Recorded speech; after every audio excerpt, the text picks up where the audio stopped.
সকালে কলেজে যাওয়ার জন্য রেডি হচ্ছিলাম, আম্মু রুমে এসে বলল, নোমান, তুই কলেজ শেষ করে তাড়াতাড়ি বাসায় ফিরিস। কেন আম্মু? আমরা সবাই আজ আমাদের গ্রামের বাড়ি যাচ্ছি। আমরা সবাই মানে? আমি তো যেতে পারবো না, আমার এক্সাম এখনো শেষ হয় নাই, কালকে আমার লাস্ট এক্সাম। তুই তো আমাকে বলেছিলি তোর পরীক্ষা আজকে শেষ হবে।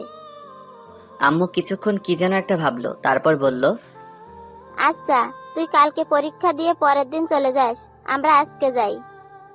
আচ্ছা। আমি আবার বললাম, আম্মু হঠাৎ তোমাদের গ্রামের বাড়ি যাওয়ার কথা কেন মনে হলো? আগামী শুক্রবার প্রিয়ার বিয়ে। কি বলো কি আম্মু, এত পিচ্ছি একটা মাইয়ার কিভাবে বিয়ে হবে? পিসি কোথায়, প্রিয়া তো এবার এসএসসি পাশ করেছে। এসএসসি পাশ করেছে বলে বিয়ের বয়স হয়ে গেছে? হায়রে গ্রামের মানুষ। তোকে এসব নিয়ে ভাবতে হবে না, তুই শুধু ঠিক সময়ে পৌঁছে যাস। যা এখন কলেজে যা। আমার পরিচয়টা দিয়ে দেই, আমি নোমান, অনার্স লাস্ট ইয়ারের এক্সাম দিচ্ছি। প্রিয়া হলো আমার চাচাতো বোন, পিচ্ছি একটা মেয়ে। জানি না চাচা কেন এত তাড়াতাড়ি মেয়েটার বিয়ে দিয়ে দিচ্ছেন। পরের দিন পরীক্ষা দিয়ে বৃহস্পতিবার মানে প্রিয়ার গায়ে হলুদের দিন। আমি গ্রামের বাড়ি যাওয়ার জন্য ট্রেনের টিকিট কাটলাম। সকাল 6:30 ট্রেন, তাই আমি ভোর 5টায় ঘুম থেকে উঠে রেডি হয়ে স্টেশনে পৌঁছালাম। এতদিন পরীক্ষা দিয়ে ইট পাথরের দুনিয়া থেকে বেরিয়ে গ্রামের সবুজ পরিবেশে যাচ্ছি। অনেক খুশি খুশি লাগছে, আর অনেকদিন পর গ্রামের বাড়িতে একটা বিয়ে খাচ্ছি। গ্রামের বিয়ের মজাই আলাদা, যা শহরের বিয়েতে পাওয়া যায় না। সকাল 7টা, ট্রেন চলছে তার দুরন্ত গতিতে। আমার কানের ইয়ারফোনটা বাজছে রোমান্টিক গান। দুপুর 12:30 এসে মেহেরপুর স্টেশনে পৌঁছালাম। যেহেতু চাচাদের বাসা স্টেশন থেকে বেশি দূরে না, তাই ভাবলাম রিক্সা দিয়েই যাই। রিক্সা দিয়ে গেলে গ্রামের সবুজ পরিবেশটা ভালো করে দেখতে পারবো। রিক্সা চলছে আপন গতিতে, চারিদিকে শুনশান বাতাস, পাখির কিচিরমিচির সবুজে ঘেরা মাঠ, অনেক ভালো লাগছে। কিছুক্ষণ পর রিক্সা এসে থামলো চাচার বাড়ির সামনে। আসলে চাচা হলেন এই এলাকার চেয়ারম্যান, তাই রিক্সাওয়ালাকে চাচার নাম বলাতেই একেবারে বাড়ির সামনে এনে নামিয়ে দিল। গেট খুলে বাড়িতে ঢুকলাম। বিশাল বাড়িটা খুব সুন্দর করে সাজানো। আমি গেটের ভিতরে ঢোকা মাত্রই শিহাব আমাকে দেখে দৌড়ে ঘরের ভিতরে যেতে যেতে জোরে জোরে বলতে লাগলো, নোমান ভাইয়া এসে গেছে। আম্মু, আব্বু, আপু সবাই এসে দেখো, নোমান ভাইয়া চলে এসেছে। শিহাবের ডাকে সবাই ঘর থেকে বেরিয়ে আসলো। সারা বাড়ির সব আত্মীয় স্বজন বেরিয়ে এসে আমাকে ঘিরে দাঁড়ালো। সবাই আমার দিকে তাকিয়ে আছে। আমি বুঝলাম না সবাই আমাকে দেখে এরকম রিয়াক্ট করছে কেন, আর সবাই আমাকে এরকম ভাবে দেখছে কেন। প্রিয়াকে দেখলাম সবার পিছনে দাঁড়িয়ে আছে, আমার দিকে একবার তাকাচ্ছে আর একবার লজ্জা পেয়ে চোখ নিচে নামাচ্ছে। আমি কিছুই বুঝতে পারছি না কি হচ্ছে এসব। হঠাৎ চাচা বললেন, চলো তোমরা সবাই জামাই বাবাজিকে নিয়ে ঘরে চলো। জামাই বাবাজি মানে? চাচা জামাই বাবাজি কাকে বলছে? আমি আমার পেছনে তাকালাম, না, আমার পেছনে তো কেউ নাই। তাহলে চাচা কাকে জামাই বাবাজি বলল? আমি চিন্তায় পড়ে গেলাম। আমাকে চিন্তিত দেখে আম্মু বলল, এই নোমান, কি ভাবছিস এত? তোকে কিছু ভাবতে হবে না, চল ঘরে চল, আমি তোকে সব বুঝিয়ে বলছি। আম্মু আমাকে রুমে নিয়ে গেল। আমি বললাম, আম্মু এসব কি হচ্ছে? আমি কিছুই বুঝতে পারছি না। আর চাচা আমাকে জামাই বাবাজি বলছে কেন? নিজের মেয়ের হবু স্বামীকে জামাই বাবাজি বলবে না তো কি বলবে? মানে আমি? তুই প্রিয়ার হবু বর। আগামীকাল তোদের বিয়ে। আম্মু, কি? আমার পক্ষে পিচিটাকে বিয়ে করা সম্ভব না। হঠাৎ আব্বু রুমে ঢুকে বলল, কি বললি তুই? কিছুটা ধমক দিয়ে কথাটা বললেন। হ্যাঁ আব্বু, আমি এই বিয়েটা করতে পারবো না। আর তাছাড়া আমার কি বিয়ের বয়স হয়েছে? আমার তো অনার্সই শেষ হয় নাই। শেষ হয় না তো কি হয়েছে, বিয়ের পর অনার্স মাস্টার সবই করবি।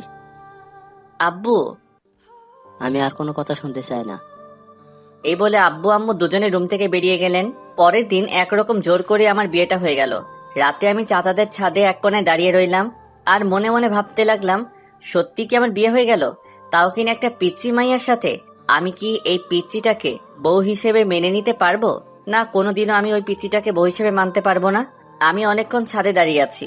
ঘড়িতে দেখলাম রাত 12:35 বেজে গেছে। পেছন থেকে হঠাৎ অবন্তী কি টাসকি খেয়ে গেলেন। হঠাৎ অবন্তী কোথা থেকে আসলো? অবন্তী হলো আমার ছোট বোন। অবন্তী ডাক দিল, ভাইয়া তুমি এখানে? আর সবাই তোমাকে সারা বাড়ি খুঁজছে। কেন খুঁজছে? সে কি, তুমি জানো না তোমাকে কেন খুঁজছে? আজ না তোমার বাসর রাত, আর ভাবি সেই কখন থেকে তোমার জন্য অপেক্ষা করছে। নিচে নেমে আসলাম। আব্বু আমাকে দেখে রাগে কটমট করে এগিয়ে আসলো আমার দিকে, এসে আমার গালে ঠাস করে একটা চড় মারলেন। তারপর বলল, মেয়েটা তোর জন্য সেই কখন থেকে অপেক্ষা করে বসে আছে, আর তুই কিনা যা তাড়াতাড়ি ঘরে যা। আমার মাথায় অনেক রাগ উঠে গেল, তবে বাবার উপর না, ওই পিচ্চিটার উপর। ওই পিচ্চিটার কারণেই বাবা আজ আমাকে মারলো। আমি রেগে ফুঁসতে ফুঁসতে রুমে ঢুকলাম। দরজা খোলার আওয়াজ পেয়ে মেয়েটা দৌড়ে বেলকনি থেকে বেরিয়ে আসলো, এসেই মাথায় ঘোমটা দিয়ে বিছানাতে বসে পড়লো। আমি বিছানার দিকে এগিয়ে গেলাম। আমি বিছানার পাশে এসে দাঁড়াতেই মেয়েটা বিছানা থেকে নেমে আমার পা ধরে সালাম করতে লাগলো। পিচ্চিটা আমার পা ধরে সালাম করেই যাচ্ছে, ওঠার কোনো নামগন্ধ নাই। আমি ধমক দিয়ে বললাম, এই পিচ্চি, পা ধরে বসে আছিস কেন? ওঠ বলছি। তুমি উঠবে না? আমি কেন উঠাবো? আমি তো জানি বাসর রাতে বউ তার স্বামীকে পা ধরে সালাম করলে স্বামী বউকে তুলে বুকে জড়িয়ে নেয়। কথাটা বলতে বলতে মেয়েটা আমার পা ছেড়ে উঠে আমার সামনাসামনি লজ্জায় লাল হয়ে দাঁড়ালো। শখ কত, আমার বয়ে গেছে তোর মতো পিচ্চিকে জড়িয়ে ধরতে। বলেই আমি পিচ্চিটাকে ধাক্কা দিয়ে বিছানাতে ফেলে দিয়ে একটা বালিশ নিয়ে সোফাতে চলে গেলাম। পিচ্চিটা আমার এরকম ব্যবহার দেখে ভ্যাবাচাকা খেয়ে বিছানাতে পড়ে রইল। পিচ্চিটা বিছানা থেকে উঠে এসে বলল, তুমি প্লিজ বিছানাতে গিয়ে শুয়ে পড়ো, আমি না হয় সোফাতে ঘুমাই। এই পিচ্চি, আমাকে আর রাগাস না বলছি। তোর ঘুম গিয়ে তুই ঘুমা, এত দরদ দেখাতে আসিস না। পিচ্চিটা আমার কথা শুনে আমার পাশে আর দাঁড়ালো না, বিছানাতে গিয়ে শুয়ে পড়লো। সারা দিনের ক্লান্তিতে আমি যে কখন ঘুমিয়ে পড়েছিলাম খেয়ালই করিনি। সকালে কারো ডাকে ঘুমটা ভাঙলো। আমি ঘুম ঘুম চোখেই বললাম, আজকে ভার্সিটি যাব না, আম্মু আমাকে ঘুমাতে দাও। এই যে ওঠো না, নিচে তোমাকে সবাই ডাকছে। উফ, আম্মু তোমাকে বললাম না ভার্সিটি যা। হঠাৎ আমার মনে হলো আম্মু তো আমাকে এরকম ভাবে ডাকে না। আমি চোখ খুলে তাকাতেই দেখি পিচ্চিটা আমার পাশে দাঁড়িয়ে হাসছে। পিচ্চিটাকে দেখে আমার মনে পড়লো আমি এখন চাচাদের বাড়িতে। এই পিচ্চি, হাসবি না বলছি, তোর হাসি দেখলে আমার সারা শরীর জ্বলে। ওমা, কোথায় জ্বলছে দেখি, ওষুধ লাগিয়ে দেবো নাকি? পিচ্চিটার সাহস দেখছি বেড়ে গেছে, আমার সাথে ঠাট্টা করছিস? ঠাট্টা করতে যাব কেন? তুমিই তো বললা তোমার সারা শরীর জ্বলছে, তাই আমি ভাবলাম ওষুধ লাগিয়ে দেই। আচ্ছা ঠিক আছে, ওষুধ লাগাতে হবে না, গোসল করে নাও, তাহলে শরীর আর জ্বলবে না। পিচ্চিটা নিজের আলমারি থেকে একটা টাওয়েল বের করে আমার হাতে ধরিয়ে দিল। আমি টাওয়েল হাত থেকে ফেলে দিয়ে বললাম, আমি এত সকালে গোসল করতে পারবো না। আচ্ছা, তো গোসল করবে না, এত রাগ দেখানোর কি আছে? আমি রাগ দেখাবই, তাতে তোর বাপের কি? আমার বাপের কিছু না, কিন্তু আমার অনেক কিছু, কারণ তুমি তো আমার বর। তোকে আমি বউ হিসেবে মানি না, আর কোনোদিন মানবো না। তুমি আমাকে বউ হিসাবে না মানলেও আমি তোমাকে ঠিকই বর হিসাবে মানি। আর তাড়াতাড়ি ফ্রেশ হয়ে নিচে আসো, সবাই তোমার জন্য অপেক্ষা করছে। আমি রেডি হয়ে নিচে নেমে এসে দেখি সবাই একসাথে বসে আড্ডা দিচ্ছে। আমি আম্মুকে গিয়ে বললাম, আম্মু আমি বাড়ি যাব। হ্যাঁ বাবা, আজ বিকালে আমরা বৌমাকে নিয়ে বাড়ি যাব। ওই পিচ্চিটাকে সাথে নিয়ে যাওয়ার কি দরকার? এই কথাটা বলতে গিয়েও বাবাকে দেখে আর বললাম না, যদি কালকের মতো আবার মারে। আম্মু এখন চলে গেলেই তো হয়। এখন এত তাড়াহুড়ো করে কিভাবে যাব? তুই নাস্তা করেছিস? যা কিছু খেয়ে নে। প্রিয়ামা, নোমানকে কিছু খেতে দে তো। আচ্ছা চাচি আম্মা। সে কি রে, তুই এখনো আমাকে চাচি আম্মা ডাকছিস? এখন থেকে আমাকে শুধু আম্মা বলে ডাকবি। আচ্ছা ঠিক আছে। তারপর পিচ্চিটা আমাকে বলল, টেবিলে গিয়ে বসো, আমি খাবার আনছি। আমি কিছু না বলে টেবিলে গিয়ে বসলাম। বিকালে বাড়িতে যাওয়ার জন্য রেডি হচ্ছিলাম, হঠাৎ পিচ্চি এসে আমার হাতে একটা পাঞ্জাবি ধরিয়ে দিয়ে বলল, আম্মু বলেছেন এটা পড়তে। আমি হাতে নিয়ে দেখি বিয়ের দিন যে পাঞ্জাবিটা পরেছিলাম সেই পাঞ্জাবি। এত ভারী পাঞ্জাবি আমি পরতে পারবো না, তুই পর। সব সময় শুধু না না করো কেন? আমি পিচ্চিটার ধমক শুনে কিছুটা ভয় পেয়ে গেলাম। এইটুকু পিচ্চির এত তেজ! আমি আর কিছু না বলে পাঞ্জাবিটা পরে নিলাম। যাওয়ার সময় পিচ্চিটা অনেক কান্না করলো। চাচা পিচ্চিটাকে আমার হাতে তুলে দিলেন আর বললেন, আমার মেয়েটাকে সুখে রেখো বাবা, কোনোদিন কষ্ট দিও না। আমি জবাবে চাচাকে কি বলবো কিছুই বুঝতে পারলাম না। বাড়িতে ফিরে গাড়ি থেকে নেমে অবাক হয়ে গেলাম। সারা বাড়ি অনেক রকম বাতি দিয়ে সাজানো। পিচ্চিটা গাড়ি থেকে নামতে গিয়ে আবার বসে পড়লো। কি হলো মা, নামছিস না কেন? মাথা ঘোরাচ্ছে আম্মু। আমি এদিক সেদিক না তাকিয়ে সোজা ঘরের দিকে যেতে লাগলাম। পিছন থেকে আম্মু ডাক দিল, এই নোমান, বউকে ফেলে ঘরে চলে যাচ্ছিস? ওর পা আছে, নিজেই হেঁটে যেতে পারবে। ওকে কি কোলে তুলে নিয়ে যেতে হবে নাকি? হ্যাঁ, ভালো বুদ্ধি বের করেছিস। ওকে বরং কোলে করেই ঘরে নিয়ে যা। কি? আমি পারবো না। এইরকম করছিস কেন? তোকে নিজের বউকে কোলে নিতে বলছি, অন্য কাউকে কোলে নিতে বলে নাই। অতঃপর বাধ্য হয়ে পিচ্চিটাকে কোলে নিয়ে রুমে যেতে লাগলাম। আমি পিচ্চিটার মুখের দিকে তাকিয়ে দেখলাম মুচকি মুচকি হাসছে। ইচ্ছে করছে এখনই কোল থেকে নিচে ফেলে দেই। আমি পিচ্চিটাকে নিয়ে রুমের দরজাতে আসতেই অবাক হয়ে গেলাম। রুমের দরজাতে পিচ্চিটাকে কোলে নিয়েই দাঁড়িয়ে রইলাম। সারা রুম ফুল দিয়ে সাজানো, সাদা গোলাপ, লাল গোলাপ, আরো বিভিন্ন ধরনের ফুল দিয়ে সাজানো। রুমটাকে একেবারে ফুলের বাগান বানিয়ে ফেলেছে। এমনি আমার ফুলে অ্যালার্জি, আর রুমে এত ফুল দেখে মাথাটাই গরম হয়ে গেল। পিচ্চিটা আমার কোলেই ছিল। পিচ্চিটাও দেখলাম এতগুলো ফুল দেখে আমার মতোই অবাক হয়ে তাকিয়ে আছে রুমের দিকে। আমি পিচ্চিটাকে কোলে নিয়ে রুমে ঢুকলাম। রুমে ঢুকে পিচ্চিটাকে বিছানাতে ছুঁড়ে ফেলে দিলাম। আউচ! ও মা গো, কোমরটা গেল গো। আমি ভয় পেয়ে গেলাম। এখন মেয়েটার কিছু হলে তো আব্বু আমাকে মেরেই ফেলবে। আমি পিচ্চিটার পাশে বসে বললাম, সরি, দেখি কোথায় ব্যথা পেয়েছিস। পিচ্চিটা হেসে দিল, তারপর বলল, আমি ব্যথা পাই নাই, আমি জাস্ট দেখতে চেয়েছিলাম আমি ব্যথা পেলে তুমি কিভাবে রিয়াক্ট করো। বলেই পিচ্চিটা একটা হাসি দিয়ে বিছানা থেকে উঠে ওয়াশরুমের দিকে যেতে লাগলো। এই পিচ্চি, তুই তো একটু আগে মাথা ব্যথার জন্য হাঁটতে পারছিলি না, এখন কিভাবে হাঁটছিস? তোমার কোলে ওঠার জন্য মাথা ব্যথার ভান করছিলাম। তুই তো একটা পিচ্চি শয়তাননি। পিচ্চিটা একটা হাসি দিয়ে ওয়াশরুমে ঢুকে গেল। আমি রুমে বসে বসে ভাবতে লাগলাম, না, পিচ্চিটার সাহস অনেক বেড়ে গেছে। আমাকে এমন কিছু করতে হবে যাতে পিচ্চিটা আমাকে ছেড়ে যেতে বাধ্য হয়।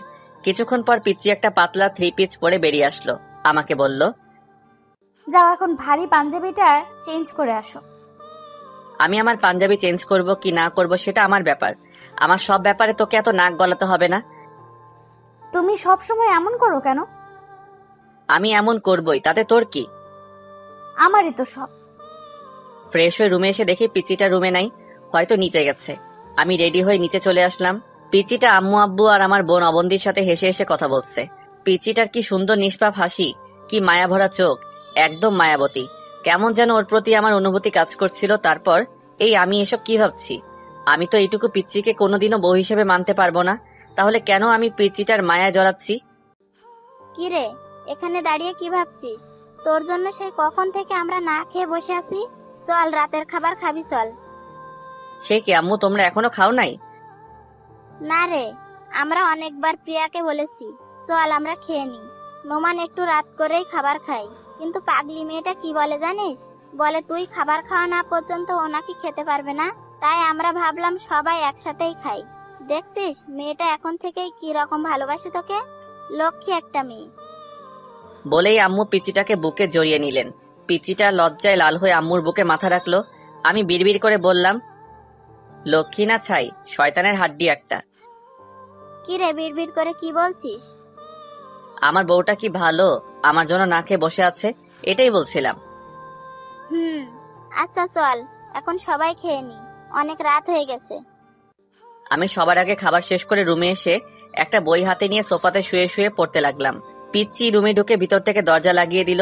আমি বললাম, এই পিচ্চি, দরজা লক করছিস কেন? দরজা লক করবো না তো কি করব? আমি দরজা লক ছাড়াই ঘুমাই। এখন থেকে দরজা লক করেই ঘুমাতে হবে, কারণ এখন থেকে তো তুমি আর একা ঘুমাবে না, এখন থেকে তোমার বউও তোমার সাথে ঘুমাবে, তাই দরজা লক করেই ঘুমাতে হবে। আমি আর কিছু বললাম না। পিচ্চিটা সারা বিছানা ঘুরে ঘুরে দেখতে লাগলো। দেখেছো আমাদের কি ভাগ্য, আমরা দুইটা বাসর রাত পেলাম, কিন্তু বাসর রাতের আসল কাজটাই করতে পারলাম না। চলো না আমরা ফ্যামিলি প্ল্যানিং শুরু করে দেই। কথাগুলো বলতে বলতেই পিচ্চিটা পা ছড়িয়ে বিছানাতে মাথা নিচু করে বসে পড়ল। আমি সোফা থেকে উঠে আস্তে আস্তে প্রিয়ার দিকে এগোতে লাগলাম। পিচ্চি আমাকে আসতে দেখে নড়ে চড়ে ঠিক হলো আর লজ্জায় লাল হতে লাগলো। আমি একটু একটু করে পিচ্চিটার দিকে এগিয়ে যেতে লাগলাম। আমি পিচ্চিটার পাশে এসে দাঁড়ালাম। পিচ্চিটা এখনো মাথা নিচু করেই বসে আছে, জোরে জোরে নিঃশ্বাস ফেলছে। আমি হাঁটু মুড়ে পিচ্চিটার পাশে বসে পড়লাম। পিচ্চিটার হাত আমার হাতে শক্ত করে ধরলাম। পিচ্চিটা এবার লজ্জা মাখা চোখে আমার চোখের দিকে তাকালো। আমি বললাম, বোন, তুই আমার ছোট পিচ্চি বোন, তোর সাথে কি আমি এসব করতে পারি বল? প্রিয়া আমার কথা শুনে অবাক হয়ে আমার দিকে তাকালো, তারপর মুখটা মলিন করে বলল, ছি ছি, তুমি এসব কি বলছো? নিজের বউকে কেউ বোন বলে? দেখ প্রিয়া, তুই এখনো অনেক পিচ্চি, তোর এখনো বিয়ের বয়স হয় নাই। তুমি আমাকে যতটা পিচ্ছি ভাবছো আমি কিন্তু ততটাও পিচ্ছি না। বলে প্রিয়া বিছানা থেকে উঠে দাঁড়ালো। আমি উঠলাম, আমি বললাম, তুই নিজেকে যতই বড় মনে করিস না কেন, তুই পিচ্ছি থাকবি। না আমি পিচ্ছি না। হ্যাঁ তুই পিচ্ছি। আমি পিচ্ছি না। এইগুলো বলছে আর আমার দিকে এগিয়ে আসছে। আমি এক পা করে পিছিয়ে যাচ্ছি। আমি পিছাতে পিছাতে হঠাৎ পিছনে দেয়ালের সাথে আটকে গেলাম। এই পিচ্ছি, এই কি করছিস? আমাকে পিচ্ছি বলবে আর? এখন প্রিয়ার থেকে আমার শরীর 1 ইঞ্চি দূরত্বে। পিচ্চিটার ঠোঁট আমার ঠোঁটের একদম কাছে নিয়ে আসলো। পিচ্চিটার নিঃশ্বাস আমার মুখের উপর পড়ছে। পিচ্চিটা নিজের ঠোঁট আমার এতই কাছে নিয়ে এলো যে বুঝতেই পারছি না কোনটা ওর নিঃশ্বাস আর কোনটা আমার নিঃশ্বাস। আমি পিচ্চিটাকে কিছু বলতে যাব, তখনই খপ করে নিজের ঠোঁট আমার ঠোঁটে লাগিয়ে দিল। আমি মুখে কোনো শব্দ করতে পারছি না, শুধু মুখ দিয়ে শব্দ বের হয়ে আসছে। কিছুক্ষণ পর পিচ্চিটা নিজের ঠোঁট সরিয়ে আমার নিজের কপাল লাগিয়ে জোরে জোরে হাঁপাতে লাগলো। আমি পিচ্চিটাকে ধাক্কা দিয়ে নিজের থেকে সরিয়ে নিলাম। হাত দিয়ে ঠোঁট মুছতে মুছতে বললাম, এই পিচ্চি শয়তান্নি, তুই এটা কি করলি? আমি যে পিচ্ছি না সেটার প্রমাণ দিলাম। সর। ধাক্কা দিয়ে সরিয়ে বাথরুমে যেতে লাগলাম। অনেকক্ষণ ধরে বাথরুমে বসে বসে মোবাইল টিপছিলাম। পিচ্চিটার সামনে যেতে ইচ্ছেই করছে না। অনেক রাগ হচ্ছে পিচ্চিটার উপর। এইটুকু পিচ্চি একটা আমাকে কিস করছে, এটা ভাবতেই সারা শরীর জ্বলছে। আব্বুর ভয়ে পিচ্চিটাকে কিছু বলতেও পারছি না। বাথরুমের বাইরে থেকে পিচ্চিটার ডাক শুনলাম। এই যে এতক্ষণ ধরে বাথরুমে কি করছো? বেরিয়ে আসছো না কেন? বাথরুমেই ঘুমিয়ে পড়লে নাকি? আমি কোনো উত্তর না দিয়ে মোবাইল টিপছি। কিছুক্ষণ থেমে পিচ্চিটা আবার ডাকতে লাগলো। এই যে শুনছো, বেরিয়ে আসো না প্লিজ, আমার একা একা ভয় লাগছে। আমি মনে মনে বললাম, তোর ভয় লাগছে তো আমি কি করব? কোলে নিয়ে নাচবো নাকি? পিচ্চি শয়তান নিয়ে একটা। এবার পিচ্চিটা বাথরুমের দরজাটা জোরে ধাক্কা দিতে লাগলো। দরজা খুলছো না কেন? প্লিজ দরজাটা খোলো। এবার পিচ্চিটা নিজেকে প্রশ্ন করলো, ওর কিছু হলো না তো? কি হলো? দরজা খুলছো না কেন? কান্না করছে আর জোরে জোরে বাথরুমের দরজাটাকে ঠেলছে। ওর চিৎকারের শব্দে মনে মনে ভাবলাম, এবার আমার বেরিয়ে আসা দরকার, না হলে পিচ্চিটার কান্না শুনে আব্বু আম্মু চলে আসবেন। আমি দরজা খুলে বাইরে বেরিয়ে আসলাম। আমাকে দেখে পিচ্চিটা আমাকে শক্ত করে জড়িয়ে ধরলো আর বলতে লাগলো, তুমি ঠিক আছো তো? তোমার কিছু হয় নাই তো? এতক্ষণ দরজা আটকিয়ে কি করছিলে? জানো আমি কতটা ভয় পেয়ে গেছিলাম। একের পর এক প্রশ্ন করেই যাচ্ছে। আমি পিচ্চিটাকে নিজের থেকে ছাড়িয়ে বললাম, সত্যি তুই একটা পিচ্চি। বলেই পিচ্চিটাকে পাশ কাটিয়ে বিছানা থেকে একটা বালিশ নিয়ে সোফাতে চলে গেলাম। পিচ্চিটা আমার পিছে পিছে আসলো।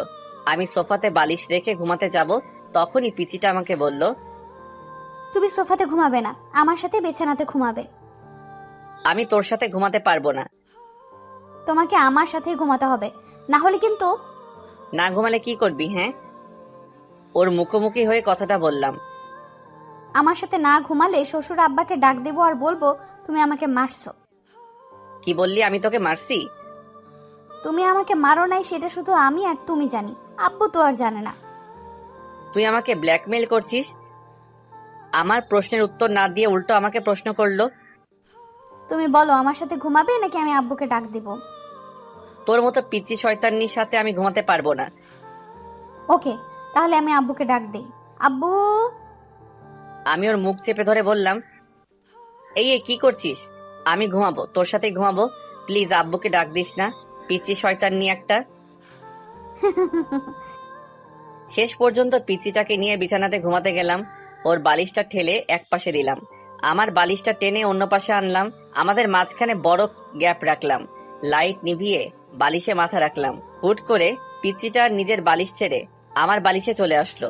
সোজা আমার বুকে মাথা রেখে 2 হাত দিয়ে আমাকে জড়িয়ে ধরলো। আমি সাথে সাথে ওকে আমার থেকে ছাড়িয়ে নিলাম। এই পিচ্চি, কি করছিস? তোর বালিশে গিয়ে ঘুমা। না, তোমার বুকেই ঘুমাবো। তোর বালিশে গিয়ে ঘুমা বলছি। পিচ্চিটা উল্টা আমাকে ধমক দিয়ে বলল, আমাকে তোমার বুকে ঘুমাতে দিবে নাকি আমি শ্বশুর আব্বাকে ডাক দিব? আব্বু। আমি আবার পিচ্চিটার মুখ চেপে ধরে বললাম, এই পিচ্চি শয়তান্নি, কথায় কথায় আব্বুকে ডাক দিস কেন? অতবার বাধ্য হয়ে পিচ্চিটাকে বুকে নিয়ে ঘুমালাম। সকালে ঘুম থেকে উঠে মেয়েটার কাণ্ড দেখে আমি অবাক হয়ে গেলাম। পিচ্চিটার একটা পা আমার পেটের উপর আর আমার মাথাকে নিজের বুকে শক্ত করে জড়িয়ে আমাকে কোলবালিশ বানিয়ে ঘুমিয়ে আছে। আমি পিচিটার বাহু থেকে নিজেকে ছাড়ানোর চেষ্টা করছি, কিন্তু পিচিটা আমাকে ছাড়ছেই না, আরো শক্ত করে আমাকে জড়িয়ে ধরছে। তার মানে পিচিটা এখন জেগেই আছে। আমি বললাম, এই পিচি, আমাকে ছাড় বলছি। পিচিটা আমাকে ছাড়ছেই না। আমি এবার জোর করে পিচিটার থেকে ছুটে আসলাম। ফ্রেশ হয়ে রুমে এসে দেখি পিচিটা নাই, হয়তো উঠে নিচে চলে গেছে। আমি রেডি হয়ে নিচে খাবার টেবিলে চলে আসলাম। সবাই একসাথে নাস্তা করছি। আব্বু বললেন, নোমান, তুই কোথাও বের হচ্ছিস নাকি? জি আব্বু, বন্ধুদের সাথে একটু দেখা করতে যাব। বৌমাকে সাথে নিয়ে যা, একটা ভালো কলেজে ভর্তি করে দিস।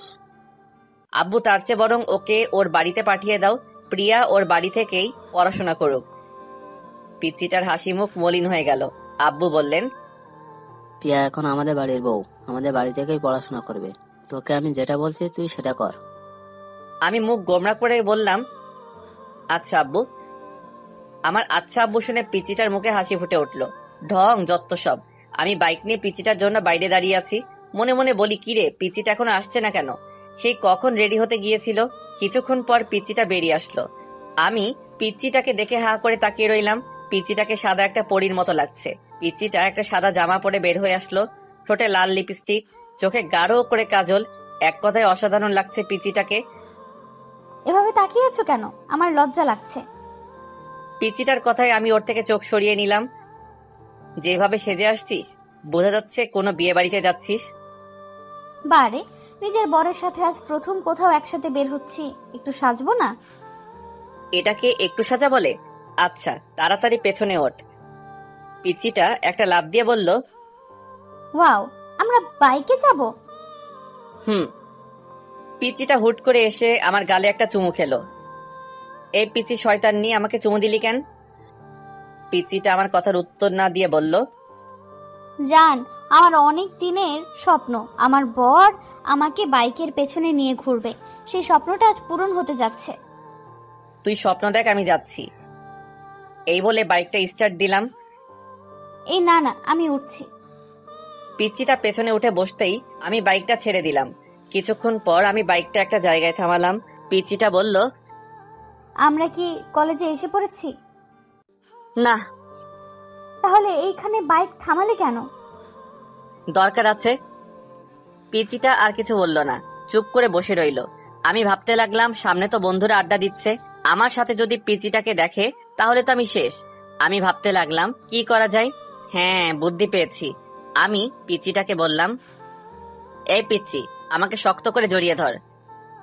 পিচিটা খুশি হয়ে আমাকে শক্ত করে ধরলো। আমি বাইকটা স্টার্ট দিলাম। আস্তে আস্তে বাইকের স্পিড অনেকটা বাড়িয়ে দিলাম। পিচিটা ভয় পেয়ে আরো শক্ত করে জড়িয়ে ধরছে, আর আমাকে কি যেন বলছে। বাতাসের শ শ শ আওয়াজে পিচিটার কথা আমি ভালো করে শুনতে পারছি না। আমাদের আড্ডার জায়গা ফেলে আসতেই আমি বাইকের স্পিড কমিয়ে দিলাম। তারপর একটা কলেজের সামনে এসে বাইক থামালাম। পিচিটা বাইক থেকে নেমে কান্না করে দিল। এই পিচি, কি হলো? কি কান্না করছিস কেন? তুমি এত স্পিডে বাইক চালিয়ে আসলে কেন? এই আমি কত ভয় পেয়ে গেছিলাম। সত্যি তুই একটা পিচ্ছি। কান্না থামা বলছি, সবাই দেখছে। এভাবে রাস্তায় কান্না করছিস, মানুষ কি ভাববে? পিচ্ছিটা কেঁদেই চলছে। এই পিচ্ছি, কান্না থামা বলছি, না হলে কিন্তু। এবার আরো জোরে জোরে কান্না করতে লাগলো। আমি বাড়িতে গিয়ে শ্বশুর আব্বাকে সব বলবো। তুমি আমাকে মারছো, অনেক স্পিডে বাইক চালিয়েছো। এই মেয়ে, আমি তোকে কখন মারলাম? এটা তো ডাহা মিথ্যা কথা।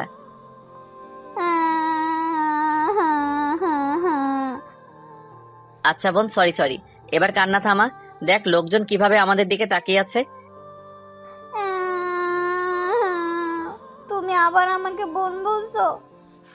এবার কয়েকটা লোক আমাদের দিকে এগিয়ে আসলো। লোকগুলো আমাদের অনেকক্ষণ ধরে লক্ষ্য করেছিল। কি ভাই, মেয়েটাকে এভাবে কাঁদাচ্ছেন কেন? মেয়ে দেখলেই পিছনে লাগতে ইচ্ছে করে। বলে লোকটা নিজের হাতের শার্ট উপরে তুলতে তুলতে আমার দিকে এগিয়ে আসছে। আরে ভাই, থামেন থামেন, উনি আমার বউ, আমার উপর রাগ করে কান্না করছে। আমার মুখে বউ ডাক শুনে মেয়েটা কান্না থামালো। আপু, উনি কি আপনার স্বামী? জি, উনি আমার স্বামী। লোকগুলো আমাকে সরি বলে চলে গেল। পিচিটাকে দেখলাম মাথা নিচু করে হাসছে। এই পিচি, হাসছিস কেন? তুমি আমাকে বউ বলছো তাই খুশি লাগছে।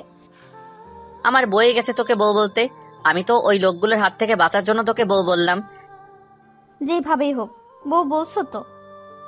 পিচ্চিটাকে কলেজে ভর্তি করিয়ে আবার বাড়িতে ফিরছি। এবার বাইকটা আস্তে আস্তে চালাচ্ছি। কিছু দূর আগাতেই দেখলাম কয়েকজন লোক রাস্তার মাঝখানে দাঁড়িয়ে আছে। ভালো করে লক্ষ্য করে দেখি, আরে এরা তো আমার বন্ধুরা। এখন আমি কি করি, কি বলবো ওদেরকে? আমাকে তো জিজ্ঞাসা করবে আমি বাইকে করে সাথে কাকে নিয়ে যাচ্ছি। মনে মনে কিছু ভাবতে লাগলাম আর কিছু দূর আগাইলাম। সবাই আমার দিকে রাগে চোখে তাকিয়ে আছে। আমি বললাম, কিরে তোরা এভাবে মাঝ রাস্তায় দাঁড়িয়ে আছিস কেন? এদিকে যাওয়ার সময় তোকে আমরা পিছন থেকে কত ডেকেছি, শুনলি না কেন? ও, তোরা ডেকেছিলি, আমি হয়তো শুনতে পাই নাই রে দোষ। কিরে মামা, পিছনে সুন্দরী মায়াটা কে? আমি এতক্ষণ এটারই ভয় পাচ্ছিলাম। হ্যাঁ রে, মেয়েটা কে? আমি কিছু বলছি না দেখে পিচিটাই বলল। আমি ওর পিচিটাকে বলতে না দিয়ে আমি বললাম, ও আমার চাচাতো বোন। পিচিটা আবার কান্না শুরু করে দিল। তুমি আমাকে আবার বোন বলছো? আমি বাড়িতে গিয়ে শ্বশুর আব্বাকে সব বলবো। নিজের বউকে বোন বলা হচ্ছে? আমার বন্ধুরা সবাই একসাথে বলে উঠল, বউ। সবাই অবাক হয়ে আমার দিকে তাকিয়ে রইল। ওরা আমাকে প্রশ্ন করতে যাবে, তখনই আমি বললাম, বাড়ি থেকে ফিরে এসে সব বলছি। এই বলে বাইক স্টার্ট দিয়ে বাড়িতে চলে আসলাম। এই পিচি নাম, বাড়ি চলে এসেছি।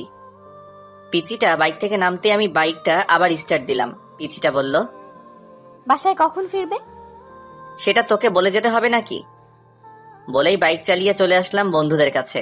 বন্ধুদের সাথে আড্ডা দিতে দিতে কখন যে বিকাল 3টা বেজে গেল খেয়ালই করি নাই। বাসাতে ঢুকতেই দেখি আব্বু ড্রয়িং রুমের সোফাতে বসে আছেন। আমাকে দেখে আব্বু সোফা থেকে উঠে এসে আমার সামনে দাঁড়ালেন। তারপর বললেন, তোর কি কাণ্ডজ্ঞান বলতে কিছু নেই? আব্বু। চুপ কর। ঘরে যে তোর একটা বউ আছে সেদিকে কি খেয়াল আছে? মেয়েটা সেই কখন থেকে না খেয়ে তোর জন্য বসে আছে, আর তুই সারাদিন বখাটেদের মতো ঘুরে বেড়াচ্ছিস আর নিজের ফোনটা অফ করে রাখছিস।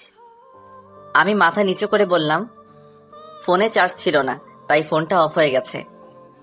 আম্মু এসে বললেন, যা রুম থেকে বৌমাকে নিয়ে আয়, মেয়েটা সেই কখন থেকে তোর জন্য অপেক্ষা করে বসে আছে। আমি রুমে ঢোকার আওয়াজ পেয়ে পিচিটাকে বেলকনি থেকে দৌড়ে আমার কাছে এসে বলল, তুমি চলে এসেছো? তারপরে বাবার মুখে ওই বখাটে কথাটা শুনে নিজেকে আর আটকাতে পারিনি। পিচিটার গালে ঠাস করে এক চর বসিয়ে দিলাম। পিচিটা গালে হাত দিয়ে আমার দিকে প্রশ্নবোধক দৃষ্টিতে তাকিয়ে আছে। আমি বললাম, এই পিচি, তোকে কে বলেছে আমার জন্য না খেয়ে বসে থাকতে? পিচিটার চোখের পানি গড়িয়ে পড়ল। আমি আবার বললাম, আজ শুধু তোর জন্য আব্বু জীবনে এই প্রথম বখাটে বলল। আমার উপর বউয়ের অধিকার দেখানো হচ্ছে। তোকে আমি বউ হিসেবে মানি না, আর কোনোদিন মানবো না। অসহ্য একটা। পিচিটাকে পাশ কাটিয়ে ওয়াশরুমে চলে গেলাম। ওয়াশরুম থেকে ফিরে এসে দেখি পিচিটা সেই আগের জায়গাটাতেই দাঁড়িয়ে আছে। আমি পিচিটার থেকে 2-3 পা সামনে এসে মাথাটা একটু পেছনে ঘুরিয়ে বললাম, এই পিচি, নিচে আসবি নাকি আমাকে আরো বকা খাওয়ানোর ইচ্ছা আছে? জি আসছি। পিচিটাকে নিয়ে খাবার খাচ্ছি। আম্মু পাশেই দাঁড়িয়ে আছেন। পিচিকে দেখলাম খাবার না খেয়ে কি যেন একটা ভাবছে, আর খাবারগুলো হাত দিয়ে শুধু নাড়ছে। আম্মু পিচিটাকে বললেন, কিরে মা, তুই খাবার না খেয়ে কি ভাবছিস? কিছু না আম্মু। তাহলে খাচ্ছিস না কেন? পিচিটা নিজের গাল থেকে চুলগুলো সরিয়ে কিছুটা ভাত মুখে নিল। আম্মু চিৎকার দিয়ে উঠলেন, সে কিরে, তোর গালে এটা কিসের দাগ? আম্মুর কথায় আমি পিচিটার গালের দিকে তাকালাম। পিচিটার গাল অনেকটা লাল হয়ে আঙুলের ছাপ দেখা যাচ্ছে। আমার আর বুঝতে বাকি রইল না যে এটা আমারই আঙুলের ছাপ। তখন রাগে থাপ্পড়টা অনেক জোরেই মেরেছিলাম। কিরে মা, কিছু বলছিস না যে? আমাকে বল কি হয়েছে? এটা হয়তো অ্যালার্জির কারণে হয়েছে আম্মু। গলাটা অনেকক্ষণ ধরে চুলকাচ্ছিল। ওষুধ লাগিয়েছিস? না আম্মু, পরে লাগিয়ে নিব। মেয়েটাকে দেখে আমার অনেক মায়া হচ্ছে। আমাকে বাঁচানোর জন্য মেয়েটা মিথ্যা বলল, আর আমি কিনা। মেয়েটা আমার আগেই খাবার খেয়ে রুমে চলে গেল। কিছুক্ষণ পর আমি রুমে গিয়ে দেখি মেয়েটা রুমে নাই, হয়তো বেলকনিতে আছে। মনটাও ভালো লাগছে না। ভাবলাম মেয়েটাকে একবার সরি বলে আসি।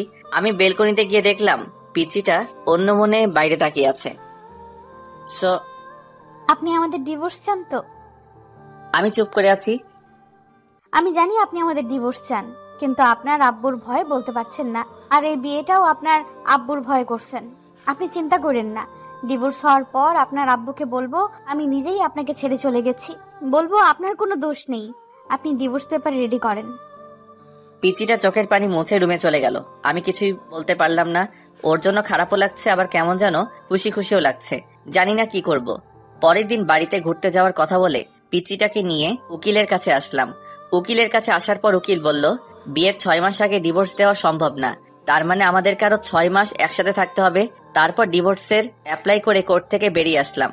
আজ আমি বাইকটা সাথে আনি নাই, তাই রিক্সা দিয়ে বাড়ি ফিরছিলাম। অনেকক্ষণ ধরে রিক্সাতে বসে আছি, কারোর মুখে কোনো কথা নাই, দুজনেই চুপ করে আছি। দুজনের নীরবতা ভেঙে পিচিটাই বলল, আমার একটা কথা রাখবেন? বল।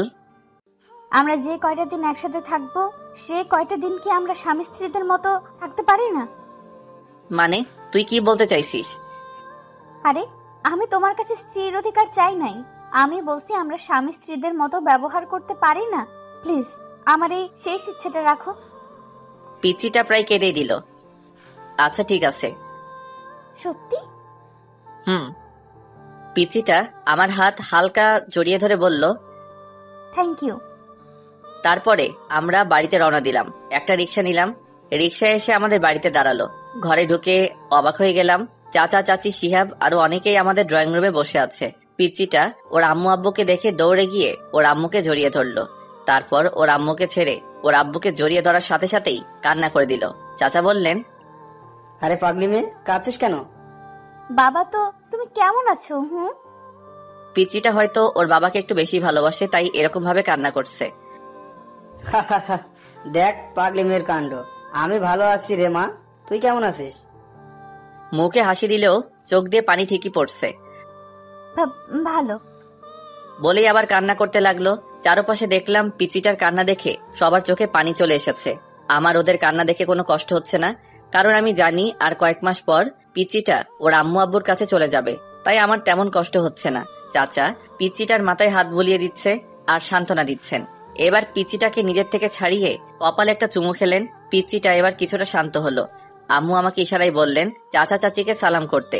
আমি এগিয়ে গিয়ে চাচা চাচিকে সালাম করলাম।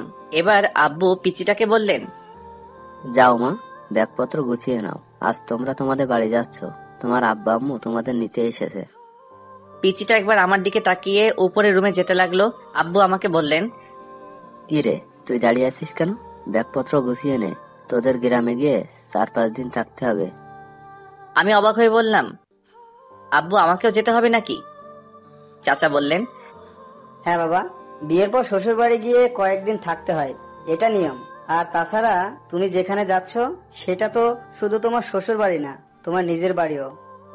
চাচা বলছিলাম কি, আমি না গেলে কি হয় না? আব্বু বললেন, না হয় না, তাড়াতাড়ি গিয়ে রেডি হয়ে নে। অতবার বাধ্য হয়ে আমাদের গ্রামের বাড়ি মানে শ্বশুর বাড়ি আসতে হলো। বাড়ির গেটের ভিতর ঢুকতেই অবাক হয়ে গেলাম। বাড়িটা এখনো সেই বিয়ে বাড়ির মতোই সাজানো। ভিতরে ঢুকতেই কয়েকটা মেয়ে, প্রিয়া চিৎকার দিয়ে পিচিটাকে জড়িয়ে ধরলো। তারপর একটা মেয়ে আমার দিকে তাকিয়ে বলল, উনি কি তোর বর? পিচিটা লজ্জায় মাথা নিচু করে হ্যাঁ বলল। অন্য আরেকটা মেয়ে বলল, ও মাই গড, প্রিয়া তোর বরটা কত হ্যান্ডসাম রে, আমি তো প্রথম দেখাতে প্রেমে পড়ে গেছি। পিচিটা রেগে বলল, এই ফারিয়া, তুই কিন্তু ভুলে যাস না ও আমার বর। রাগ করিস কেন, আমি তো দুলাভাইয়ের সাথে মজা করলাম। আমি বুঝতে পারলাম মেয়েগুলো পিচিটার মতোই এক একটা শয়তানের হাড্ডি। আমি বললাম, আপনাদের কাউকে তো চিনলাম না। পিচিটা বলল, ওরা আমার বান্ধবী। ও। চাচা ডেকে বললেন, কিরে তোরা এখনো এখানে দাঁড়িয়ে আছিস? পিয়ামা, জামাই বাবাজিকে নিয়ে রুমে গিয়ে ফ্রেশ হয়ে নে। পিচিটার সাথে রুমে আসলাম।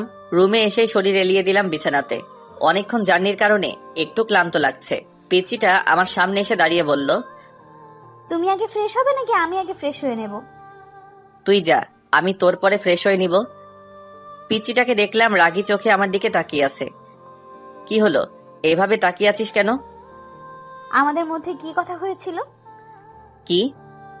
তুমি আমাকে কথা দিয়েছিলে না আমরা যে কয়টা দিন একসাথে থাকবো সে কয়টা দিন স্বামী স্ত্রীদের মতো থাকবো।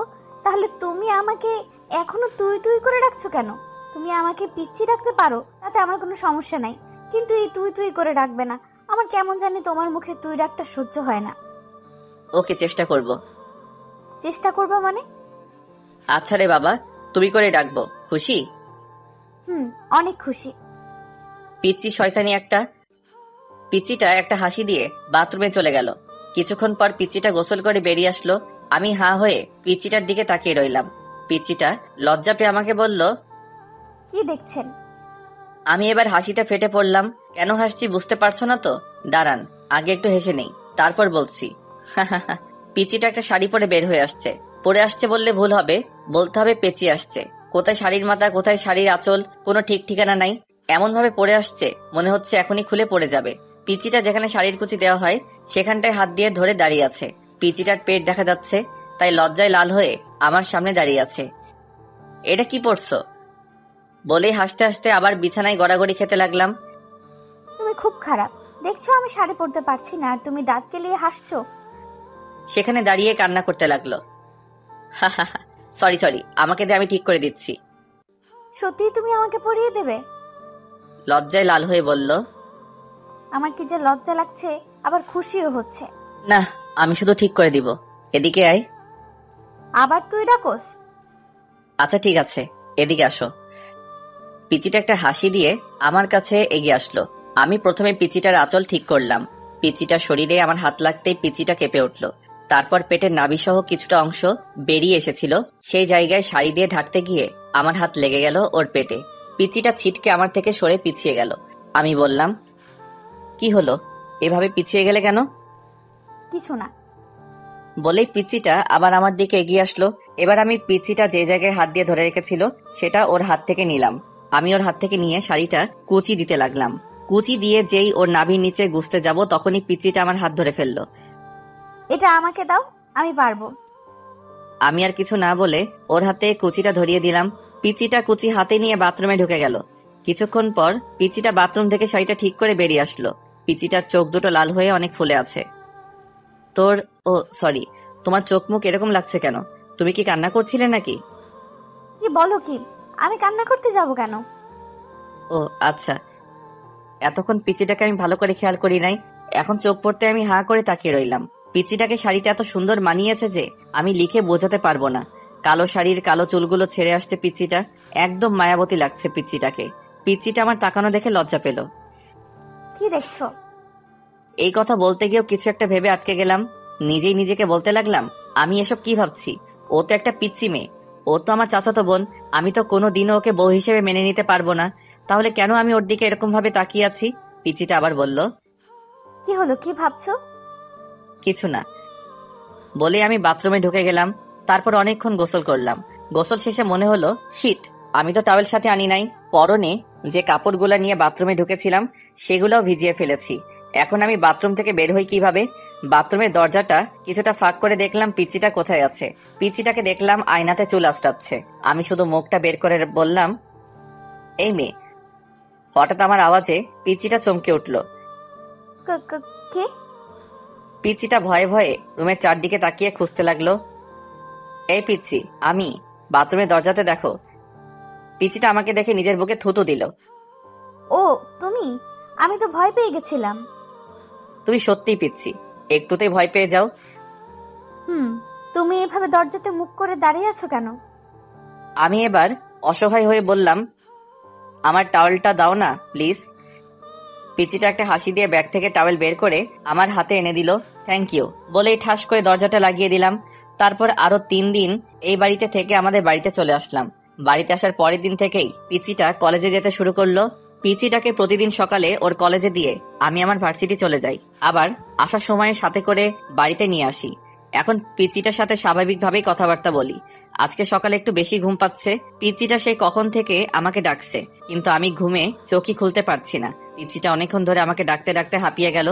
এবার পিচিটা রেগে বলল, তুমি উঠবে নাকি আমি আব্বুকে ডেকে নিয়ে আসবো? বলেই পিচিটা রুম থেকে বেরিয়ে যেতে লাগলো। আমি আব্বুর কথা শুনে ঘুম ঘুম চোখেই পিচ্চিটাকে ডাক দিলাম, এই পিচ্চি শয়তান্নি, দাঁড়াও, আমি উঠছি, আব্বুকে ডাকতে হবে না। অনেক কষ্ট করে ঘুম থেকে উঠে ফ্রেশ হতে গেলাম। ফ্রেশ হয়ে এসে রেডি হয়ে নিচে এসে দেখি পিচ্চিটা আগে থেকে রেডি হয়ে বসে আছে। আমি হালকা কিছু নাস্তা করে পিচ্চিটাকে নিয়ে বাড়ি থেকে বের হলাম। আমি বাইকে বসে পিচ্চিটাকে বললাম বাইকে উঠে বসতে, কিন্তু পিচ্চিটা উঠছে না, আমার দিকে তাকিয়ে আছে। কি হলো, এইভাবে তাকিয়ে আছো কেন? দেরি হয়ে যাচ্ছে তো। তুমি এত সুন্দর কেন? বলেই আমার চুলগুলো এলোমেলো করে দিল। চোখ থেকে সানগ্লাসটা নিয়ে নিজের ব্যাগের ভিতর ঢুকিয়ে নিল। এই পিচ্ছি, আজকে তোমার কি হয়েছে? এসব কি করছো? দাও আমার গ্লাসটা দাও। না, দিব না।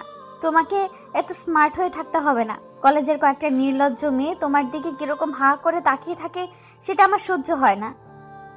ও তাই নাকি? আচ্ছা ঠিক আছে, এখন তাড়াতাড়ি ওঠো, দেরি হয়ে যাচ্ছে। বাইকে উঠতে উঠতে বলল, কি ঠিক আছে? কিছু না, এত কথা বলো কেন? বাইক স্টার্ট দিয়ে এক টানে পিচ্চিটার কলেজে চলে আসলাম। পিচ্চিটা বাইক থেকে নামার পর আমি বললাম, এই পিচ্চি শোনো, কি? কলেজ শেষ হওয়ার পর একটু সামনে এগিয়ে গেলেই আমাকে পাবে। তুমি একটু হেঁটে চলে এসো প্লিজ, আমার কিছু কাজ আছে, আমি আবার ঘুরে এদিকে আসতে পারবো না। আচ্ছা। পিচিটা কলেজের গেটের ভিতর ঢুকে গেল। আমি বাইক স্টার্ট দিয়ে কিছু জায়গা এগিয়ে দেখি সায়ান মুখটা মলিন করে বসে আছে, আর আবির, রিহান, রাকিব সায়ানকে সান্ত্বনা দিচ্ছে। আমি সায়ানের কাছে যেতে যেতে বললাম, কিরে মজনু, তোর লাইলি এখনো আসে নাই? আমি কাছে যেতেই সায়ান আমাকে জড়িয়ে ধরে কান্না করতে লাগলো। প্লিজ বন্ধু, তুই কিছু একটা কর, আমি জুনিয়াকে ছাড়া বাঁচবো না। জুনিয়া হলো সায়ানের গার্লফ্রেন্ড। 3 বছর ধরে ওদের রিলেশন। দুজন দুজনকে অনেক ভালোবাসে। কিছুদিন পর জুনিয়ার বিয়ে, কিন্তু জুনিয়া না পারছে ফ্যামিলি ছেড়ে সায়ানের কাছে চলে আসতে, না পারছে সায়ানকে ছাড়া অন্য কাউকে বিয়ে করতে। আজ জুনিয়া সায়ানের সাথে লাস্ট দেখা করতে আসছে। লাস্ট দেখা করবে সেই কথা শুনেই রাতে সায়ান আমাকে ফোন করে জানিয়ে দিয়েছিল। অনেকক্ষণ অপেক্ষার পর জুনিয়া আসলো। আমাদের সবাইকে দেখে কিছুটা অবাক হলো। আমি বললাম, জুনিয়া এদিকে আসো। আমি জুনিয়াকে ওদের থেকে কিছু দূরে নিয়ে গেলাম। আমি বললাম, জুনিয়া সত্যি করে বলো তো, তুমি কি সায়ানকে ছাড়া অন্য কারোর সাথে থাকতে পারবে? ওকে ছাড়া থাকতে পারবো না বলে তো মরার রাস্তা বেছে নিয়েছি। তুমি কি মনে করেছো তুমি মরে গেলে সায়ান বেঁচে থাকতে পারবে? এবার মেয়েটা কান্না করতে লাগলো। তো আমি কি করব বলেন ভাইয়া? পালিয়ে যাও। কিন্তু আমার ফ্যামিলি?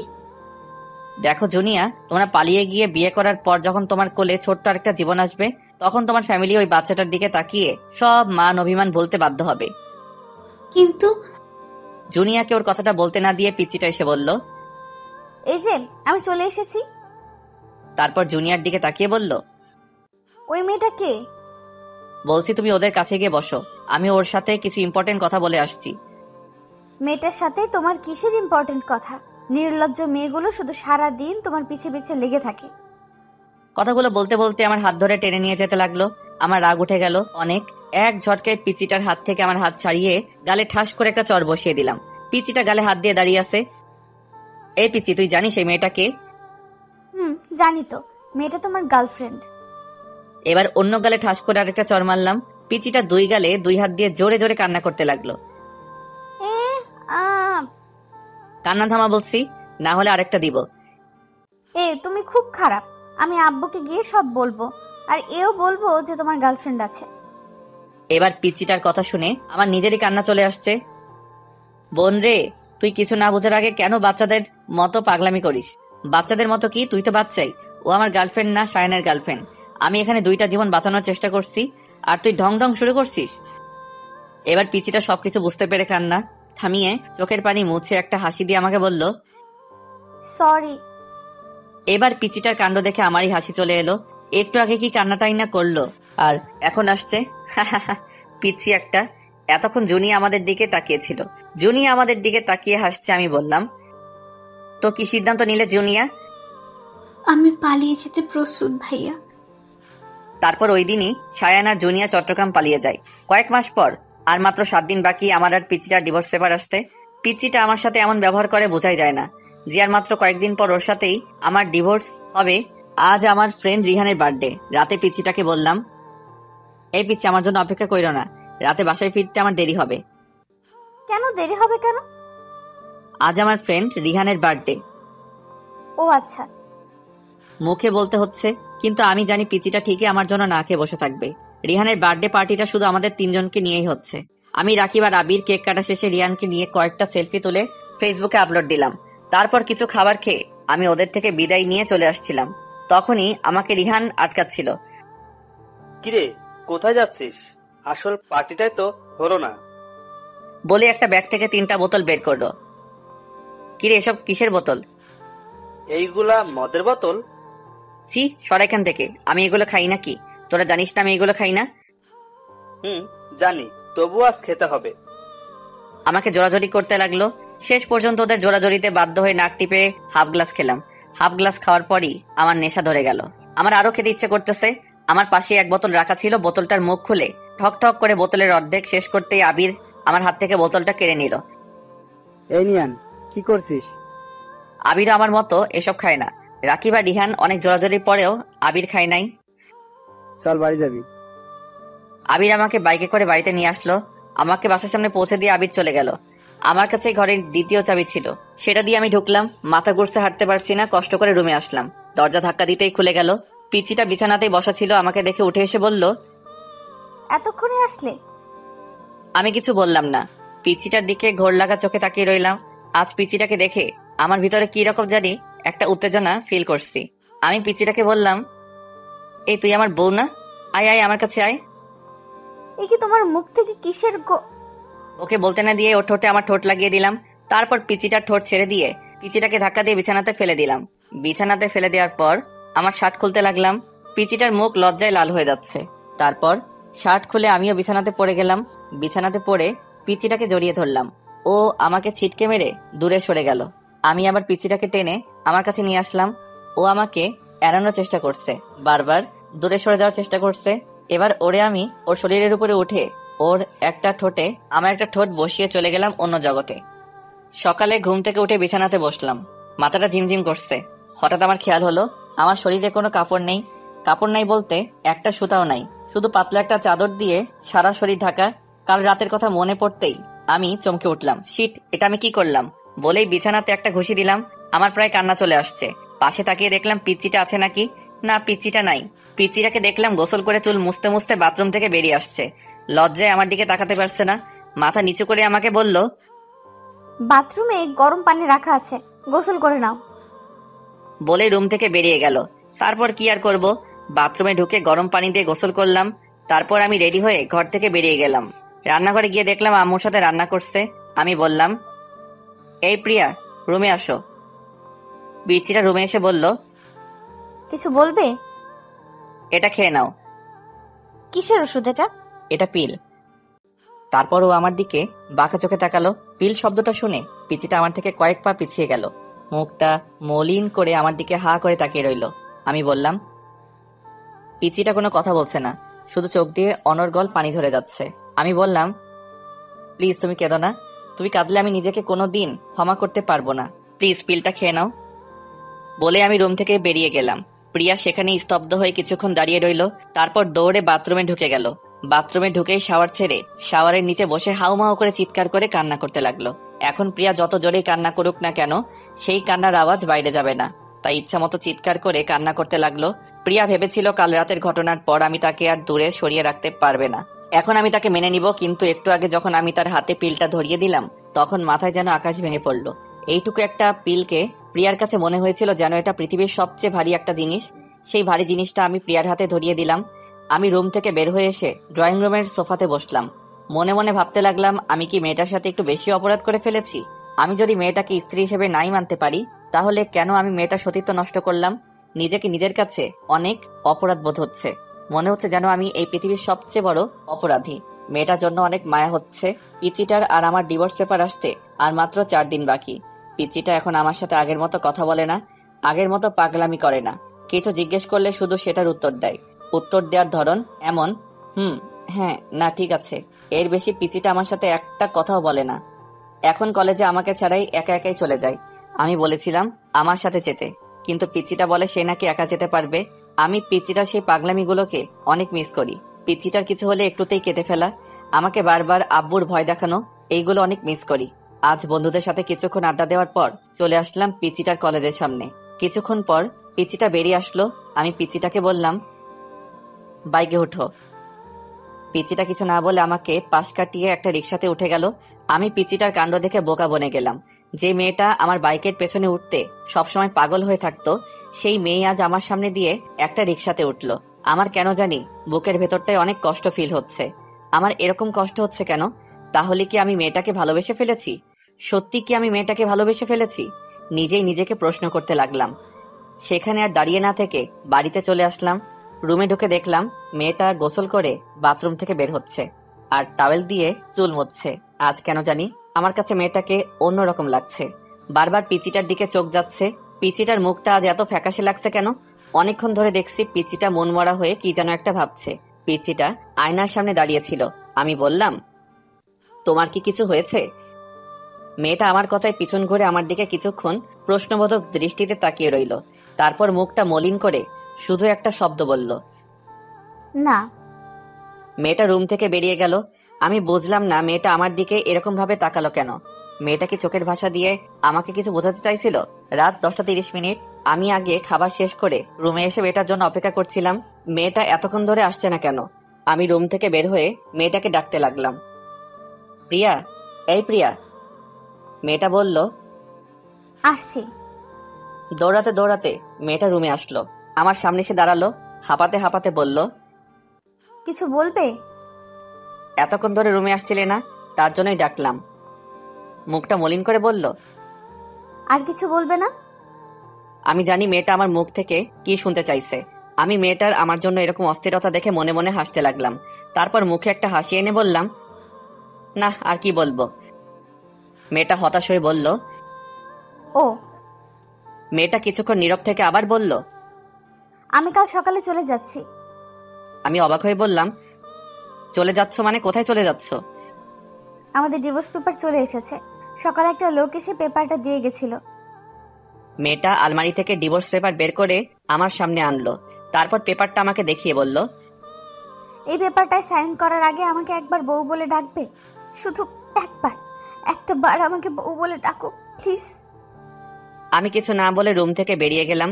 ঘরের বাইরে এসে বাইকটা নিয়ে বেরিয়ে আসলাম। বাইক চালাচ্ছি আর মনে মনে ভাবছি, তোমাকে শুধু একবার না, সারা জীবন বউ বলে ডাকবো আমার পিচ্চি বউ। বাইকের স্পিড বাড়িয়ে দিলাম। একটা ফুলের দোকানের সামনে এসে বাইক থামালাম। তারপর অনেকগুলো গোলাপ ফুল কিনে একটা শাড়ির দোকানে এসে লাল একটা শাড়ি কিনলাম। আজ পিচ্চিটাকে নিয়ে সব আবার নতুন করে শুরু করব। শাড়ি আর গোলাপ নিয়ে একরকম দৌড়ে ঘরে ঢুকলাম। তাড়াহুড়ো করে সিঁড়ি দিয়ে উপরে উঠতে যাব, তখনই সিঁড়িতে একটা হোঁচট খেলাম। হোঁচট খেয়ে আমার পায়ের একটা নখ উল্টে রক্ত বের হচ্ছে। সেদিকে আমার খেয়াল নাই। রুমে ঢুকে বললাম, প্রিয়া, আমি চলে এসেছি। কিন্তু প্রিয়াকে রুমে দেখতে পারছি না কেন? মনে হয় বাথরুমে আছে। বাথরুমের দরজা ধাক্কা দিতেই দরজা খুলে গেল। না, বাথরুমেও নেই। বেলকনিতে দেখতে যাব, তখনই চোখ পড়ল বিছানাতে। দেখলাম ডিভোর্স পেপার রাখা আছে, তার উপর একটা ছোট্ট কাগজ। আমি ডিভোর্স পেপার হাতে নিয়ে দেখলাম ডিভোর্স পেপারে প্রিয়ার সাইন। আমার বুকের ভিতর মোচড় করে উঠল। কাগজটার ভাঁজ খুলে পড়তে লাগলাম, প্রিয় নোমান আহমেদ, আজ থেকে তুমি মুক্ত। আজ থেকে তোমাকে আর কোনো পিচ্চির জ্বালা সহ্য করতে হবে না। চলে যাচ্ছি সব ছেড়ে। কোথায় যাচ্ছি আমি নিজেও জানি না। তুমি হয়তো ভাবছিলে যে আমি আমাদের বাড়িতেই যাব। না, আমি যে ওই বাড়িতে যেতে পারবো না। কি মুখ নিয়ে যাব ওই বাড়িতে? আব্বুকে গিয়ে আমি কি বলবো? তোমাকে বলেছিলাম যে সকালে যাব, কিন্তু একটু আগে তোমাকে যখন বললাম আমাকে একবার বউ বলে ডাকতে, তুমি আমার মুখ থেকে মুখ ফিরিয়ে বাইরে চলে গেলে। তখনই বুঝে গেলাম আমাকে তোমার আর সহ্য হচ্ছে না। তাই সকাল পর্যন্ত থেকে তোমার অসহ্যের কারণ হতে চাই না। চলে গেলাম। তোমার মুখে সেই পিচ্চি শয়তানের ডাকটা অনেক মিস করব। ভালো থেকো প্রিয় নোমান আহমেদ, আর সুন্দর একটা বড় মেয়েকে বিয়ে করো। তোমার তো আবার পিচ্চি মেয়েদের সহ্য হয় না। এটি তোমার পিচ্চি বউ। চিঠিটা পড়ার পর আমার চোখ ঝাপসা হয়ে আসছিল। সারা পৃথিবীটা যেন আমার চোখের সামনে ঘুরছিল। সাথে সাথে সেখানেই বসে পড়লাম। জোরে একটা চিৎকার দিলাম, প্রিয়া, তুমি এটা কি করলে প্রিয়া? আমি তোমাকে কোথাও যেতে দিব না বলেই দৌড়ে রুম থেকে বেরিয়ে গেলাম। বাইক স্টার্ট দিয়ে কোন দিকে যাব কিছুই বুঝতে পারছি না। অতঃপর কোনো দিশা না পেয়ে সামনের দিকে যেতে লাগলাম। প্রিয়ার কথায় আসি। রাস্তা দিয়ে আনমনে হাঁটছে প্রিয়া। চোখ দিয়ে অঝোর বৃষ্টি পড়ছে। বাতাসে চুলগুলো উঠছে। কোথায় যাচ্ছে সে নিজেও জানে না। শুধু এটা জানে যে নোমানের জীবন থেকে অনেক দূরে চলে যাবে। নোমানকে সে নিজের জীবনের চাইতেও বেশি ভালোবাসে। সেই ছোটবেলা থেকে নোমান তার মনে জায়গা নিয়ে আছে। আজ সেই মনের মানুষটাকে ছেড়েই অনেক দূরে চলে যাচ্ছে সে। প্রিয়া মনে মনে ভাবছে সে কি দূরে চলে গেলে নোমানকে ভুলে থাকতে পারবে? আবার নিজেকে নিজেই উত্তর দিচ্ছে, নিজেকে ভুলতে পারে কিন্তু নোমানকে কোনোদিনও ভুলে থাকতে পারবে না। এসব ভাবতে ভাবতে কোন সময় যে মাঝ রাস্তায় চলে এসেছে নিজেও জানে না। পেছন থেকে হঠাৎ একটা কার এসে প্রিয়াকে অনেক জোরে ধাক্কা দিল। প্রিয়া ছিটকে অনেক দূরে গিয়ে পড়ল। আস্তে আস্তে চোখ বন্ধ হয়ে আসছে। প্রিয়ার চোখ বন্ধ করার আগে চোখে ঝাপসা দেখতে পেল একটা লোক তাকে পাজা করে কোলে তুলছে। আমার কথায় আসি, অন্য হয়ে প্রিয়াকে এদিক সেদিক খুঁজে বেড়াচ্ছি, কিন্তু কোথাও খুঁজে পাচ্ছি না। কোথায় গেল মেয়েটা? তাহলে কি মেয়েটাকে আর খুঁজে পাবো না? আর খুঁজে পাবো না সেই কথা মনে পড়তেই বাইক থামিয়ে বাইক থেকে নেমে সেখানেই রাস্তার পাশে বসে পড়লাম। তাহলে আমি কি আমার পিচিটাকে হারিয়ে ফেলেছি? না, এটা হতে পারে না। বলে জোরে একটা চিৎকার দিলাম, প্রিয়া। চিৎকার করে কান্না করতে লাগলাম আর জোরে জোরে বলতে লাগলাম, প্রিয়া তুমি কোথায়? প্লিজ আমাকে ছেড়ে কোথাও যেও না প্রিয়া। প্রিয়া আমি তোমাকে অনেক ভালোবাসি প্রিয়া। এই পিচ্চি শয়তানি, তুই শুনতে পারছিস? আমি তোকে অনেক ভালোবাসি। হাউমাউ করে কান্না করতে লাগলাম। এই প্রিয়া, তুমি আমার থেকে একবার বউ ডাক শুনতে চেয়েছিলে না? এই যে আমি তোমাকে বউ ডাকছি। বউ, এই বউ, তুমি কোথায়? বউ তুমি শুনতে পারছো? আমি তোমাকে বউ ডাকছি। কি আল্লাহ, তুমি আমার পিচ্চি বউকে আমার কাছে এনে দাও। আমি যে ওকে ছাড়া বাঁচবো না আল্লাহ, সব দোষ আমার। বলেই পাশের ল্যাম্পপোস্টে নিজের মাথা বাড়ি দিতে লাগলাম। বাড়ি দিতে দিতে একসময় আমার মাথা দিয়ে রক্ত ঝরতে লাগলো, তবু আমি থামছি না, মাথায় বাড়ি দিয়ে চলছি। হঠাৎ আমার চোখে অন্ধকার হয়ে আসলো, আমার মাথা ঘুরতে লাগলো। তারপর আমি মাটিতে লুটিয়ে পড়লাম। এরপরে কি হয়েছিল আমার আর কিছু মনে নেই। প্রিয়া বলে চিৎকার দিয়ে উঠলাম। এ কি, আমি কোথায়? সারা রুমে চোখ বোলাতেই বুঝতে পারি এটা একটা হসপিটাল। মাথায় ব্যথা অনুভব করলাম, মাথায় হাত দিয়ে দেখি ব্যান্ডেজ। আমার চিৎকার শুনে আম্মু দৌড়ে ক্যাবিনে ঢুকলেন। আম্মু আমার পাশে এসে বসে বললেন, এখন কেমন লাগছে নোমান? আমি আম্মুর প্রশ্নের উত্তর না দিয়ে কান্না করতে করতে বললাম, আম্মু প্রিয়া। চুপ কর, তোকে আর কিছু বলতে হবে না। আমি চিঠিটা পড়েছি আর তোদের ডিভোর্স পেপারটাও দেখেছি। তুই মেয়েটার সাথে এমন কেন করলি নোমান? বলে আম্মু কান্না করতে করতে কেবিন থেকে বেরিয়ে গেলেন। আমি অসুস্থ না হলে হয়তো আম্মু আমার গালে কষে একটা চড় মারতেন। আমার অসুস্থতার জন্য সেটা করলেন না। আমার প্রিয়ার কথা মনে পড়তেই আমার বুকটা কেঁপে উঠল। হাতের স্যালাইন খুলে হাসপাতালের সিট থেকে নামলাম। দাঁড়াতেই পারছি না, অনেক কষ্ট হচ্ছে, তবু উঠে দাঁড়ালাম। যতই কষ্ট হোক আমাকে যে যেতে হবে, আমার পিচিটাকে যে খুঁজে বের করতেই হবে। কেবিন থেকে বেরিয়ে পড়লাম, মাথাটা ঝিমঝিম করছে। আমাকে দেখে আম্মু চিৎকার দিয়ে উঠলেন, নোমান তুই এই অবস্থাতে কোথায় যাচ্ছিস? বলে পেছন থেকে আম্মু আমার হাত চেপে ধরলেন। আম্মু আমাকে ছাড়ো, আমাকে যেতে হবে, প্রিয়াকে খুঁজে বের করতে হবে। নোমান বাবা, এরকম পাগলামি করিস না। তোর শরীরটা যে ভালো না, তাছাড়া প্রিয়াকে খুঁজতে তোর আব্বু আর চাচা গেছেন। না আম্মু, আমাকেও যেতে হবে। বলেই এক ঝটকায় আম্মুর থেকে আমার হাত ছাড়িয়ে দৌড়ে যেতে লাগলাম। কিছুটা যেতেই মাথাটা ঘুরতে লাগলো, আর যেতে পারলাম না। সেখানেই মাথা ঘুরে পড়ে গেলাম। প্রিয়ার কথায় আসি। এদিকে আজ 3 দিন পর প্রিয়ার জ্ঞান ফিরল। প্রিয়া চোখ খুলতে নিজেকে একটা হসপিটালে দেখতে পেল। পাশে লক্ষ্য করে দেখে নোমানের বয়সে একটা ছেলে বসে আছে। প্রিয়া বলল, আমি কোথায় আর এখানে কিভাবে আসলাম? প্রিয়াকে উঠতে দেখে ছেলেটা বলল, আপনার এখন কেমন লাগছে? ভালো, কিন্তু আমি এখানে কেন আর এটা কোন জায়গা? ছেলেটা বলল, আপনি এখন মালয়েশিয়ায়। তারপর প্রিয়া বলল, মানে আমি মালয়েশিয়ায় কিভাবে আসলাম? আমি তো একটা গাড়ির সাথে। বলার আগেই প্রিয়াকে আটকিয়ে ছেলেটা বলল, হ্যাঁ, সেদিন আপনি আমার গাড়ির সাথে ধাক্কা খেয়েছিলেন। ধাক্কাটা অনেক জোরে লেগেছিল, আপনার অনেক ব্লিডিং হচ্ছিল। আমি আপনাকে সেখানকার একটা হসপিটালে নিয়ে যাই। অনেকক্ষণ আপনার চিকিৎসা চলার পর ডাক্তার বেরিয়ে এসে বলে 72 ঘন্টার ভিতরে আপনার জ্ঞান না ফিরলে আপনাকে আর বাঁচানো সম্ভব হবে না। অতঃপর উন্নত চিকিৎসার জন্য সেদিন আপনাকে আমি মালয়েশিয়া নিয়ে আসি, আর আজ ঠিক 71 ঘন্টা পর আপনার জ্ঞান ফিরল। আপনি আমাকে কেন বাঁচালেন? আমি মরে গেলেই তো ভালো হতো। আমার সামনে একজন মানুষ মারা যাবে সেটা আমি চেয়ে চেয়ে দেখব, তা আবার আমার গাড়ির সাথে অ্যাক্সিডেন্ট হয়েছে। আচ্ছা, আপনি সেদিন মাঝ রাস্তা দিয়ে হাঁটছিলেন কেন? আর মরে গেলে ভালো হতো এটা কেন বলছেন? প্রিয়া নোমানের সাথে ঘটে যাওয়া সব ঘটনাই ছেলেটাকে বলল। সব বলার পর ছেলেটার দিকে তাকাতেই দেখলো ছেলেটার চোখে পানি। ছেলেটা বলল, একটা মেয়ে একটা ছেলেকে এতটা ভালোবাসতে পারে? প্রিয়া কিছু বলল না, শুধু চোখ দিয়ে পানি ঝরছে। ছেলেটা আবার বলল, ওই বজ্জাত ছেলেটা কি করে পারলো আপনার মতো একটা মিষ্টি মেয়েকে কষ্ট দিতে? প্লিজ ওকে কিছু বলবেন না, ও অনেক ভালো ছেলে। আপনাকে এত কষ্ট দেওয়ার পরও আপনি বলছেন ছেলেটা ভালো? আমি যে ওকে আমার জীবনের চাইতেও বেশি ভালোবাসি, তাই ও যতই খারাপ হোক আর আমাকে যতই কষ্ট দেখ না কেন, আমার কাছে ও ভালোই থাকবে। সত্যি আপনার তুলনা হয় না। যে ছেলেটা আপনাকে এত অবহেলা কষ্ট দিল আর আপনি তাকেই ভালো বলছেন। আচ্ছা, আপনার নামটাই তো জানা হলো না। আমি প্রিয়া। আর আমি আরিয়ান চৌধুরী। আমি হলাম এই চৌধুরী সাহেবের মা। প্রিয়া দেখতে পেল কথাটা বলতে বলতে একজন মহিলা কেবিনে ঢুকছেন। আরিয়ান মহিলাটাকে দেখিয়ে বলল, প্রিয়া, উনি আমার আম্মু। প্রিয়া মুখ দিয়ে সালাম দিল, তারপর বলল, উনি এখানে?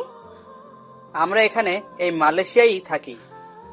আরিয়ানের আম্মু বললেন, এখন কেমন লাগছে মা? জি ভালো আন্টি। আমাকে আন্টি না, মা বলে ডেকো।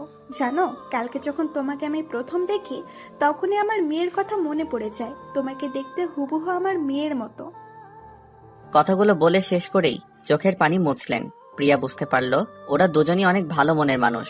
তারপর বলল, আচ্ছা ঠিক আছে, ডাকবো। আচ্ছা মা, তুমি এখন একটু রেস্ট নাও, আমরা বাহিরে যাই। বলেই ওরা চলে গেলেন। আরিয়ান চৌধুরীর পরিচয়টা একটু ভালো করে দিয়ে দেই।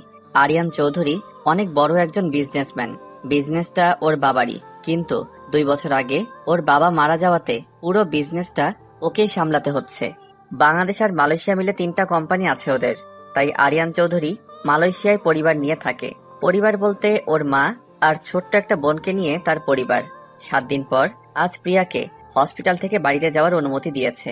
কিন্তু প্রিয়া ভাবতে লাগলো তার তো কোনো বাড়ি নাই, সে এখন কোথায় যাবে। এসব ভাবছিল, তখনই আরিয়ান চৌধুরী ও তার মা ঢুকলো। আরিয়ান বলল, চলেন, আজ আপনাকে হসপিটাল থেকে ছেড়ে দিয়েছে। কিন্তু আমি কোথায় যাব? আরিয়ান অবাক হয়ে বলল, কোথায় যাবে মানে? আমাদের বাড়িতে যাবে। কিন্তু আমি আপনাদের বাড়িতে কোন পরিচয়ে যাব? আমার তো কোনো পরিচয়ই নেই। আরিয়ানের আম্মু বললেন, আমাদের বাড়িতে যেতে তোমার কোনো পরিচয় লাগবে না মা। আরিয়ান বলল, আম্মু, উনি যখন পরিচয় চাইছেন তাহলে ওনাকে একটা পরিচয় দিলে সমস্যা কোথায়? কি পরিচয় দিবি তুই ওকে? আমার বউয়ের পরিচয়। প্রিয়া অবাক হয়ে বলল, মানে?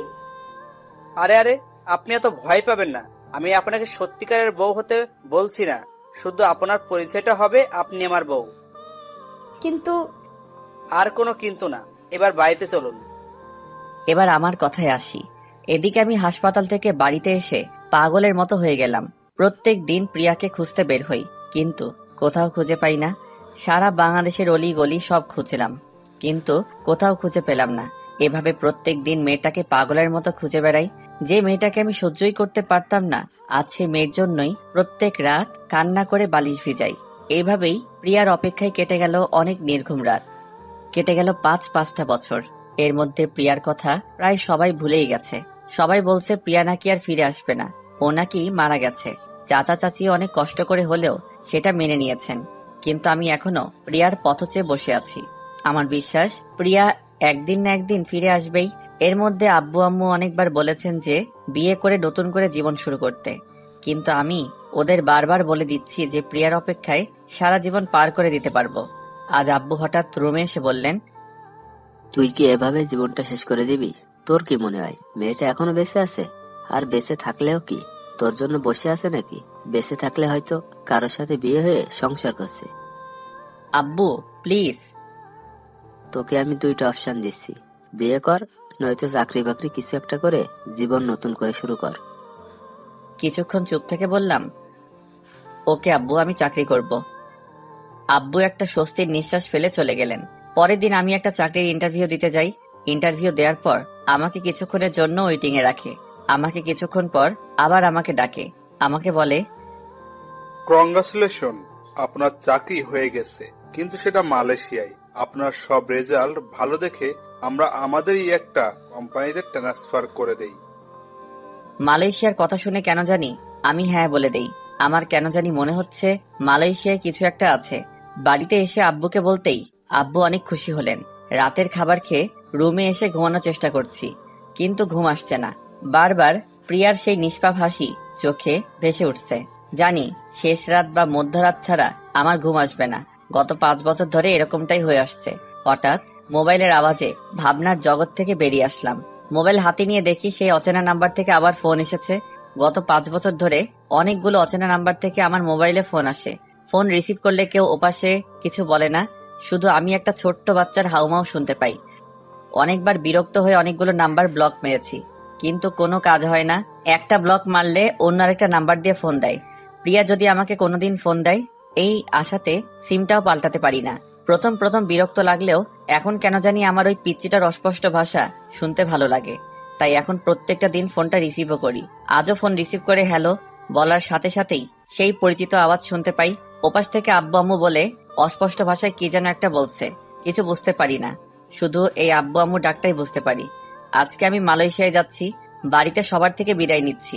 আমার আব্বু আমাকে বিদায় দিবে এমন সময় জানি না আব্বু কেন ভেঙে পড়ল, হাউমাউ করে কান্না করে দিল। এই কয়েকদিন খুশি ছিল আমি মালয়েশিয়া যাব, আর আজকে আমার যাওয়ার সময় আব্বু হাউমাউ করে কান্না করতে শুরু করে দিল। আম্মুর থেকে বিদায় নিব, আম্মু মেনেই নিতে পারছে না। আম্মু পুরাই ভেঙে পড়ছে। আম্মুর কান্না দেখে আমি নিজেকে আটকে রাখতে পারিনি, আমি নিজেই কান্না করা শুরু করে দিয়েছি। আমার কান্না করা দেখে আমার আব্বু আম্মু দুজন আমাকে জড়িয়ে ধরে অনেক জোরে জোরে কান্না করা শুরু করে দিয়েছে।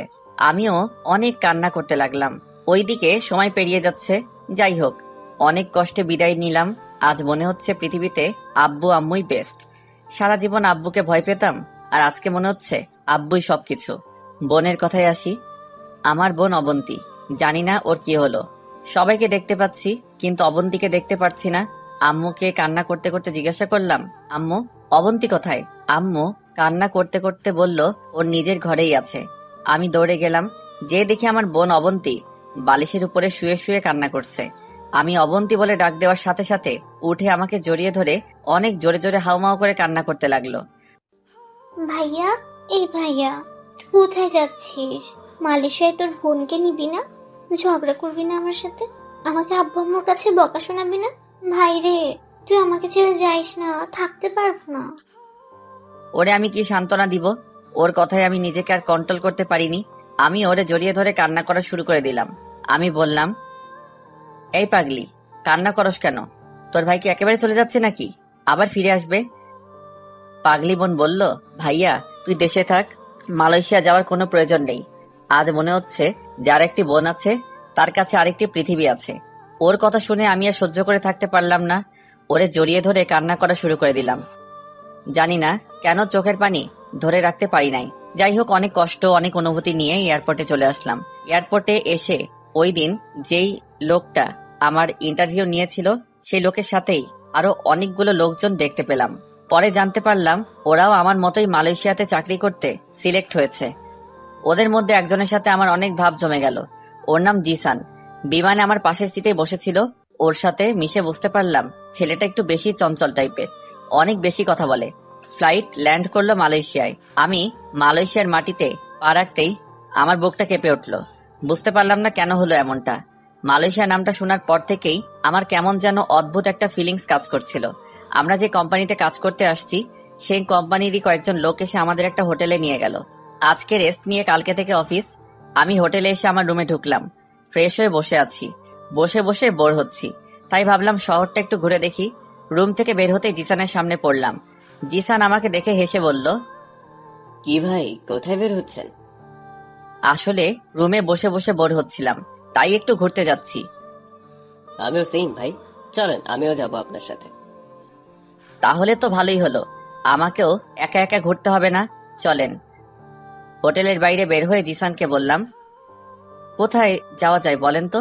আমি তো এখানকার জায়গা তেমন চিনি না। আমি চিনি ভাই, চলেন ভাই আমরা এখানকার সবচেয়ে বড় শপিং মলে যাই। অনেক সুন্দর একটা শপিং মল, আমার একটা জিনিস কিনতে হবে। আচ্ছা চলুন। একটা ট্যাক্সি নিয়ে শপিং মলের সামনে এসে নামলাম। সত্যি শপিং মলটা অনেক বড় এবং সুন্দর। শপিং মলের ভিতরে ঢুকতেই আমার শরীরে একটা কঠিন ঠান্ডা বাতাস লাগলো, আর আমার বুকের ভিতর ধুকধুক করতে লাগলো। আমি সেখানটায় দাঁড়িয়ে হার্টবিটের ধুকধুকানি ফিল করতে লাগলাম। আমার এরকম হচ্ছে কেন? জিসান বলল, কি ভাই এখানে দাঁড়িয়ে আছেন কেন, আর কি ভাবছেন? আমি এই শপিং মলে ঢোকার সাথে সাথেই আমার শরীরে কি রকম জানি ঠান্ডা বাতাস লাগলো। আরে ভাই, এটা এসির বাতাস। না, এটা এসির বাতাস হতে পারে না। এসির বাতাস এত মোলায়েম আর কঠিন না, আর এই বাতাসটা একেবারে আমার বুকের ভিতর লেগেছে। আরে ভাই কি সব আবোল তাবোল বলছেন? আমি জোরে একটা নিঃশ্বাস ফেলে বললাম, না কিছু না, চলেন। তারপর জিসানকে নিয়ে লিফটে করে শপিং মলটার 3 তলাতে উঠলাম। জিসান ঘুরে ঘুরে টি শার্ট দেখছে, হয়তো টি শার্ট কেনার জন্যই আসছে। আমি আর ওকে জিজ্ঞেস করলাম না। জিসান একটা টি শার্ট হাতে নিয়ে চেঞ্জ রুমে গেল। আমার একটা শার্ট অনেক ভালো লাগছে, সেই শার্টটাই নেড়ে চেড়ে দেখছিলাম। হঠাৎ আমার চোখ আটকে গেল একটা মেয়ের উপর। মেয়েটা আমার ঠিক উল্টো দিকে মুখ করে লিফটের সামনে দাঁড়িয়ে আছে। মেয়েটাকে আমার এত চেনা চেনা লাগছে কেন? আমি মেয়েটার মুখ দেখতে না পারলেও আমার কেন জানি মনে হচ্ছে মেয়েটা আমার অনেক দিনের চেনা কেউ। আমার হার্টবিট অনেক স্পিডে দৌড়াচ্ছে। দৌড়ে আমি মেয়েটার কাছে যেতে লাগলাম। আমি দৌড়ে মেয়েটার কাছে যাওয়ার আগে মেয়েটা লিফটে উঠে গেল। আমি লিফটের সামনে এসে দেখলাম লিফট লেগে গেছে। সেখানে দাঁড়িয়ে হাঁপাতে লাগলাম। হঠাৎ চোখ পড়ল পাশের সিঁড়ির উপর। আমি দৌড়ে সিঁড়ি দিয়ে নামতে লাগলাম। নিচতলায় আসতে দেখলাম মেয়েটা শপিং মল থেকে বের হয়ে যাচ্ছে। আমিও দৌড়ে শপিং মল থেকে বের হতেই দেখলাম মেয়েটা একটা গাড়িতে উঠে গেছে। গাড়িতে কালো গ্লাস থাকাতে তখন আমি মেয়েটাকে দেখতে পাই নাই। গাড়িটা অনেক স্পিডে চলে গেল। আমি সেখানেই দাঁড়িয়ে রইলাম। পিছন থেকে জিসান ডাকতে ডাকতে আসলো। নোমান ভাই, এই নোমান ভাই। আমার পাশে এসেই হাঁপাতে লাগলো। আবার বলল, কি ভাই, শপিং মল থেকে এভাবে দৌড়ে বের হচ্ছিলেন কেন? পেছন থেকে আমি এত ডাকলাম, আপনি শুনলেনই না। পরে বলবো, এখন হোটেলে চলুন। সত্যি আপনি অনেক অদ্ভুত ভাই। চলুন। পরের দিন সকালে রেডি হয়ে অফিসে যাওয়ার জন্য হোটেলের বাইরে আসলাম। পিছন থেকে জিসান এসে বলল, কি ভাই, আমাকে ফেলেই চলে যাচ্ছেন? আমি ভাবলাম আপনি হয়তো নিচে আছেন, তাই আমি নিচে আসলাম। অফিসের বস এসে আমাদের নিয়ে গেল। অফিসে আসলাম। অফিসে ঢোকা মাত্রই সেই দিনে শপিং মলের মতো একটা ঠান্ডা বাতাস লাগলো। আমি অফিসের ভিতরে ঢুকেই কেন জানি অস্থির অস্থির লাগছে। একজন এসে বলল, সবাই এক এক করে ম্যাডামের সাথে মিট করে আসুন। একজন একজন করে একটা রুমে যাচ্ছে আর 4-5 মিনিট পর পর বেরিয়ে আসছে। এইভাবে এক এক করে সবাই গেল। আমি এখনো বসে আছি। জিসান এসে বলল, ভাইজান ভাইজান ভিতরে যান আর গিয়ে পড়ি দেখে আসুন। কি বলছেন? কি পরি কোত্থেকে আসলো? আরে ভাই, এই পড়ি সেই পড়ি না, এটা মানুষ পড়ি। মানে? মানে আমাদের বসটা দেখতে একেবারে পরীর মতো। আমাদের কি মেয়ে বস নাকি? ভাই তাড়াতাড়ি যান। আমি উঠে আমাদের বস মানে মেয়েটার দরজার পাশে এসে বললাম, may I coming madam? Coming. মেয়েটার কণ্ঠ শুনে আমি চমকে উঠলাম। চোখ তুলে তাকাতেই আমি স্তব্ধ হয়ে দাঁড়িয়ে রইলাম। আমি কি দেখছি? আমি নিজের চোখকে বিশ্বাস করতে পারছি না। তখন আমার মুখ দিয়ে শুধু একটা শব্দ বেরিয়ে আসলো, প্রিয়া। আমি আমার নিজের শরীরে একটা চিমটি কেটে চোখ বন্ধ করে আবার তাকালাম। আমি ঠিকই দেখছি, প্রিয়া আমার সামনে। আমার পিচ্চি বউ আমার সামনে। কিন্তু এটা কোন প্রিয়া? এটা কি সেই পিচ্চিটা? পিচ্চিটা তো এখন পিচ্চি নাই, অনেক বড় হয়ে গেছে। এদিকে প্রিয়া আমাকে দেখে চেয়ারে বসে থাকতে পারলো না। চেয়ার থেকে উঠে দাঁড়ালো। মুখটা হা করে আমার দিকে অবাক দৃষ্টিতে তাকিয়ে রইল। আর গাল বেয়ে চোখের পানি গড়িয়ে পড়ছে। আমি যেই প্রিয়ার কাছে এগিয়ে গিয়ে কিছু বলতে যাব, তখনই আমার পিছন থেকে একটা বাচ্চা বলে উঠল, আম্মু। আমি পিছনে তাকিয়ে দেখলাম একটা লোকের কোলে 3-4 বছর বয়সী একটা বাচ্চা। লোকটা হয়তো ড্রাইভার, কিন্তু বাচ্চাটা আম্মু বলল কাকে? বাচ্চাটা সেই ড্রাইভারটার কোল থেকে নেমে ছোট্ট ছোট্ট পায়ে দৌড়ে গিয়ে আম্মু আম্মু বলতে বলতে প্রিয়ার কোলে উঠল। আমার মাথায় যেন আকাশ ভেঙে পড়ল। তার মানে সেদিনের আব্বুর কথাটাই সত্যি হলো, প্রিয়া অন্য কারো সাথে বিয়ে হয়ে সংসার করছে। আর তার প্রমাণ হলো এই বাচ্চাটা। আমার সেখানে দাঁড়িয়ে থাকতে কষ্ট হচ্ছে। বুকের ভিতর অনেক কষ্ট ফিল হচ্ছে। মনে হচ্ছে কেউ বুকে হাতুড়ি দিয়ে পিটাচ্ছে। আমি কিছুক্ষণ ওদের মা মেয়েকে দেখে কেবিন থেকে বেরিয়ে যেতে লাগলাম। পিছন থেকে প্রিয়া ডাক দিল, এই যে শুনুন। আমি ঘুরে প্রিয়ার চোখের দিকে তাকালাম। প্রিয়া একবার আমার চোখের দিকে তাকিয়ে আবার চোখ নিচে নামিয়ে বলল, অফিসের বসকে কোনোদিন নাম ধরে ডাকতে নেই, এই ভুলটা যেন আর না হয়। আমি প্রিয়ার কণ্ঠে রাগ, মান, অভিমান ফিল করলাম। কিছুক্ষণ প্রিয়ার দিকে তাকিয়ে থেকে বললাম, জি ম্যাডাম। বলেই আমি আবার বেরিয়ে যেতে লাগলাম। পিছন থেকে প্রিয়ার মেয়েটা দৌড়ে এসে আমার হাত ধরল আর তুতলিয়ে তুতলিয়ে বলল, আঙ্কেল, আমি তোমাকে চিনি। আমি মেয়েটাকে কোলে নিয়ে গালে একটা চুমু দিয়ে বললাম, কিভাবে চিনো মামনি? তোমাকে আমি আম্মুর ফোনে দেখেছি। মেয়েটার কথা শুনে আমি প্রিয়ার দিকে তাকালাম। প্রিয়া মেয়েটাকে ধমক দিয়ে বলল, হিয়া, এদিকে আসো বলছি। মেয়েটা বলল, না, আমি যাব না, আমি আঙ্কেলের কাছে থাকবো। বলেই আমার গলা 2 হাত দিয়ে শক্ত করে জড়িয়ে ধরলো। প্রিয়া রেগে সেখান থেকে উঠে এসে মেয়েটাকে আমার কোল থেকে টেনে নিয়ে নিল। মেয়েটা কান্না শুরু করে দিল। তারপর অন্যদিকে মুখ করে বলল, আপনি এখন আসতে পারেন আর গিয়ে আপনার কাজ শুরু করে দেন। আমি সেখান থেকে বেরিয়ে আসলাম। প্রিয়ার কথায় আসি, বেরিয়ে যাওয়ার সাথে সাথেই প্রিয়া কেবিনের দরজাটা লক করে এসে কান্না করতে লাগলো। প্রিয়া চিৎকার দিয়ে কান্না করার ইচ্ছে করতেছে, কিন্তু অফিস বলে সেটা করতে পারছে না।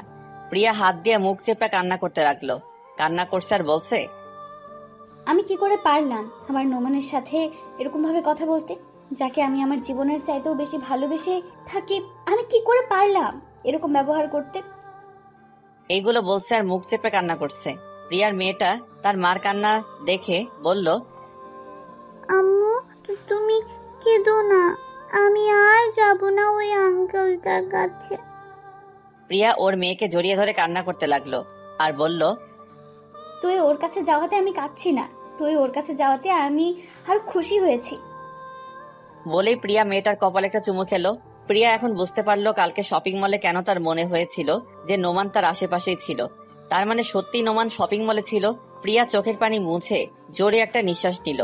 এখন প্রিয়ার ভিতরটা একটু হালকা লাগছে, কারণ আজ 5-5টা বছর পর নোমানকে সে দেখলো। আমি সামনে এগোচ্ছি আর ভাবছি, এটাই আমার প্রাপ্য ছিল।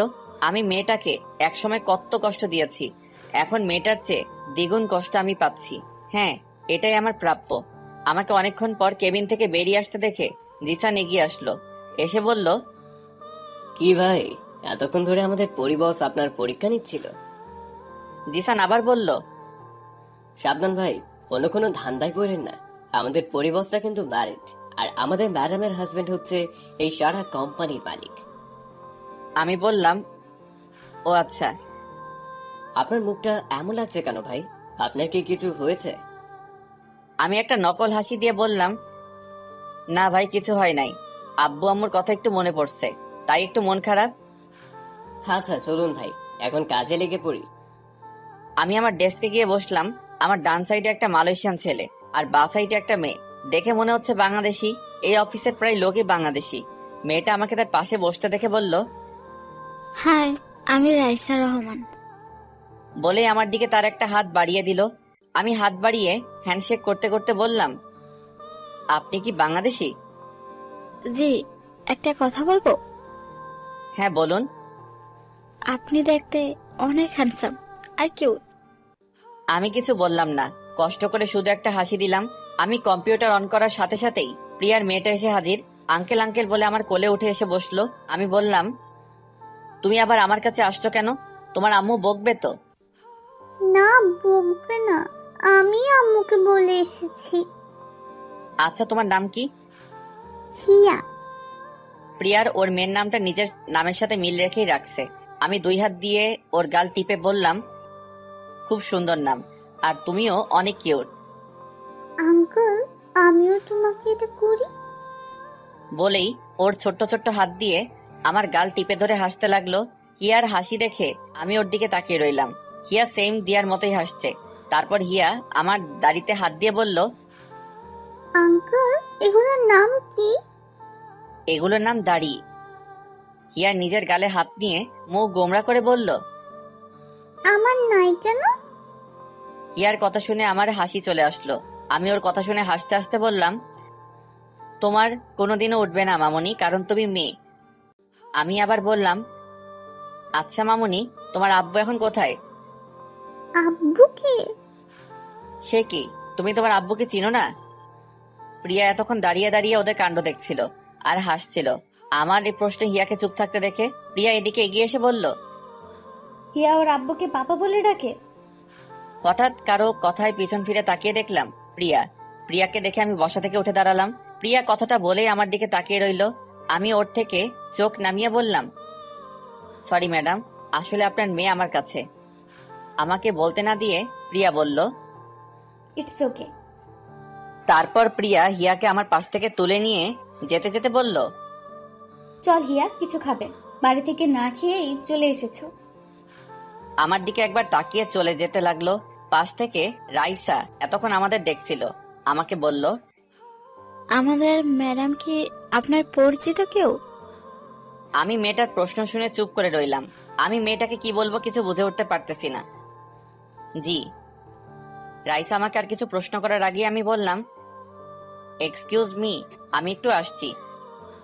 বলে আমি অফিসের ওয়াশরুমের দিকে যেতে লাগলাম। অফিস শেষে আমি আর জিসান দাঁড়িয়ে আছি অফিসের বাইরে।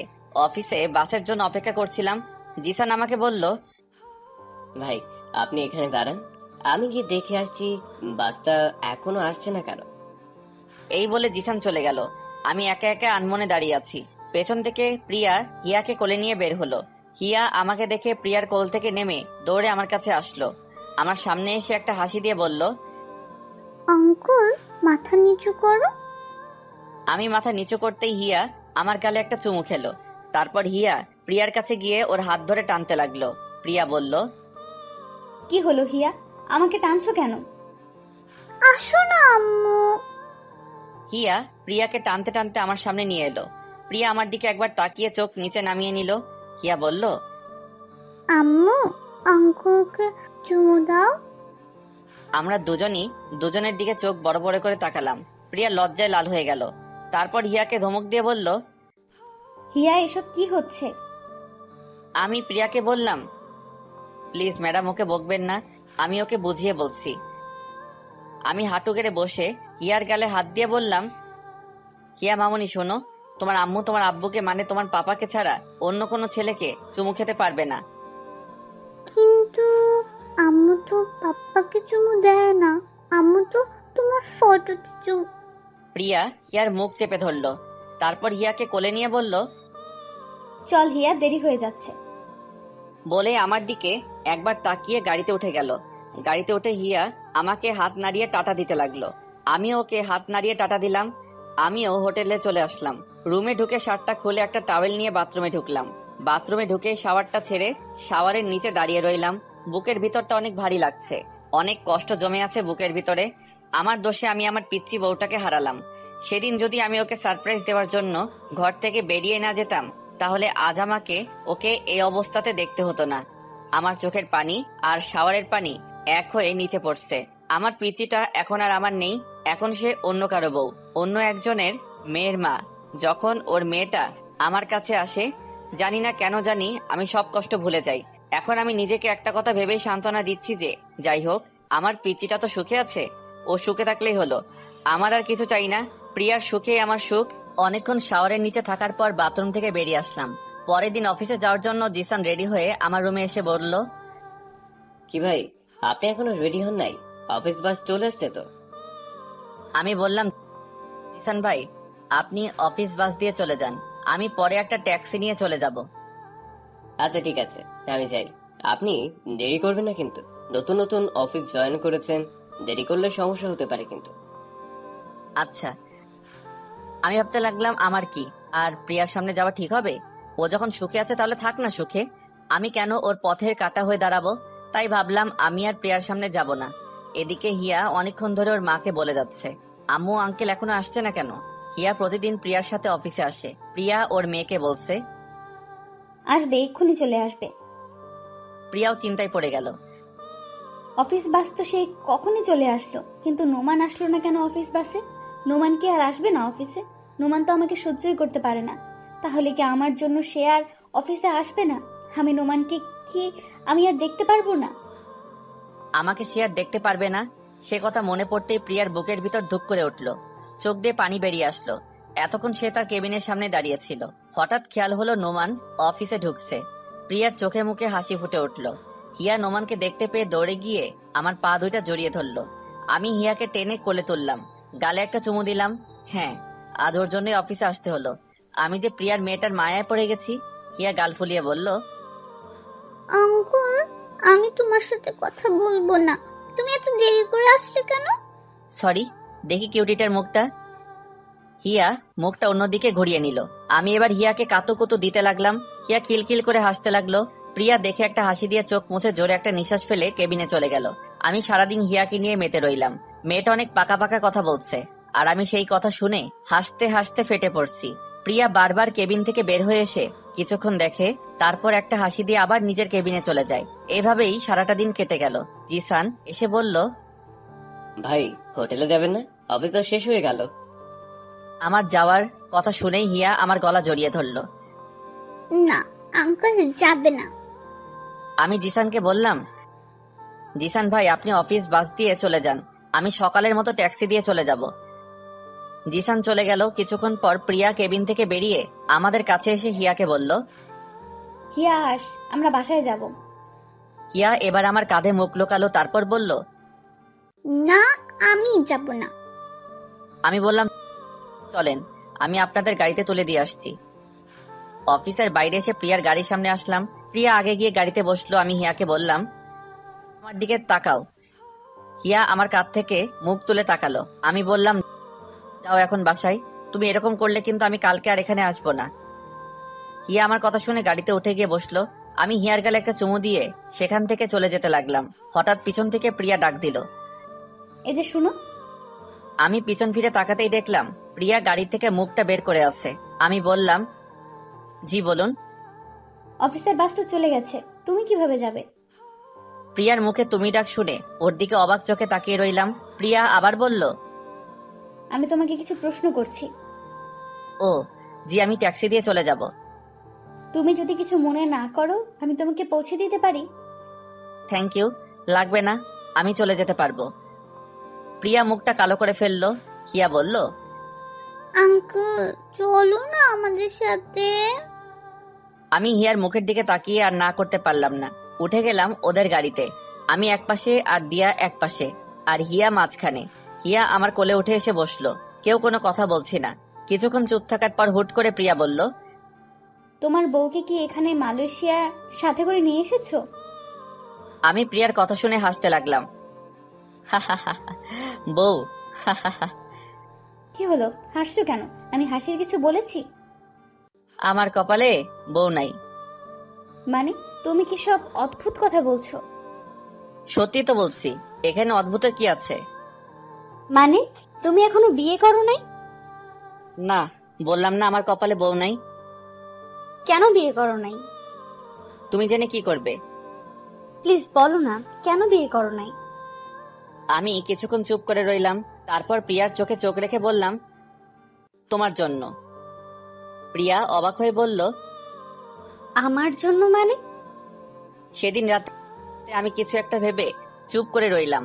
প্রিয়াকে কি এখন এসব বলা ঠিক হবে? প্রিয়া তো সুখেই আছে, ওকে এসব বলে কি ওর কষ্ট বাড়ানো ঠিক হবে?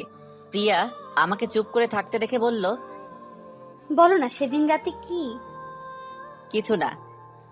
প্রিয়া এবার আমার হাত ধরে প্রিয়ার মাথায় নিয়ে গেল। তারপর বলল, ও তো ছোট্ট ফেরেশতার মতো নিষ্পাপ। আমি জানি তুমি ওর মাথায় হাত রেখে মিথ্যে বলতে পারবে না।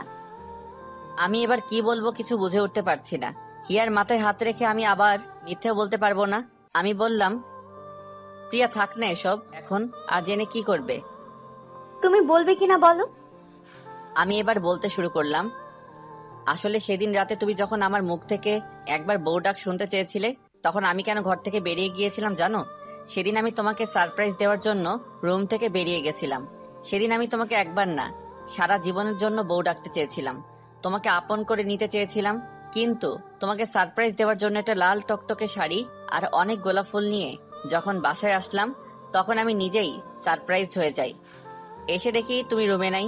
তারপর যখন তোমার চিঠি আর ডিভোর্স পেপারে সাইন দেখলাম, তখন আমার সারা দুনিয়া অন্ধকার হয়ে এসেছিল।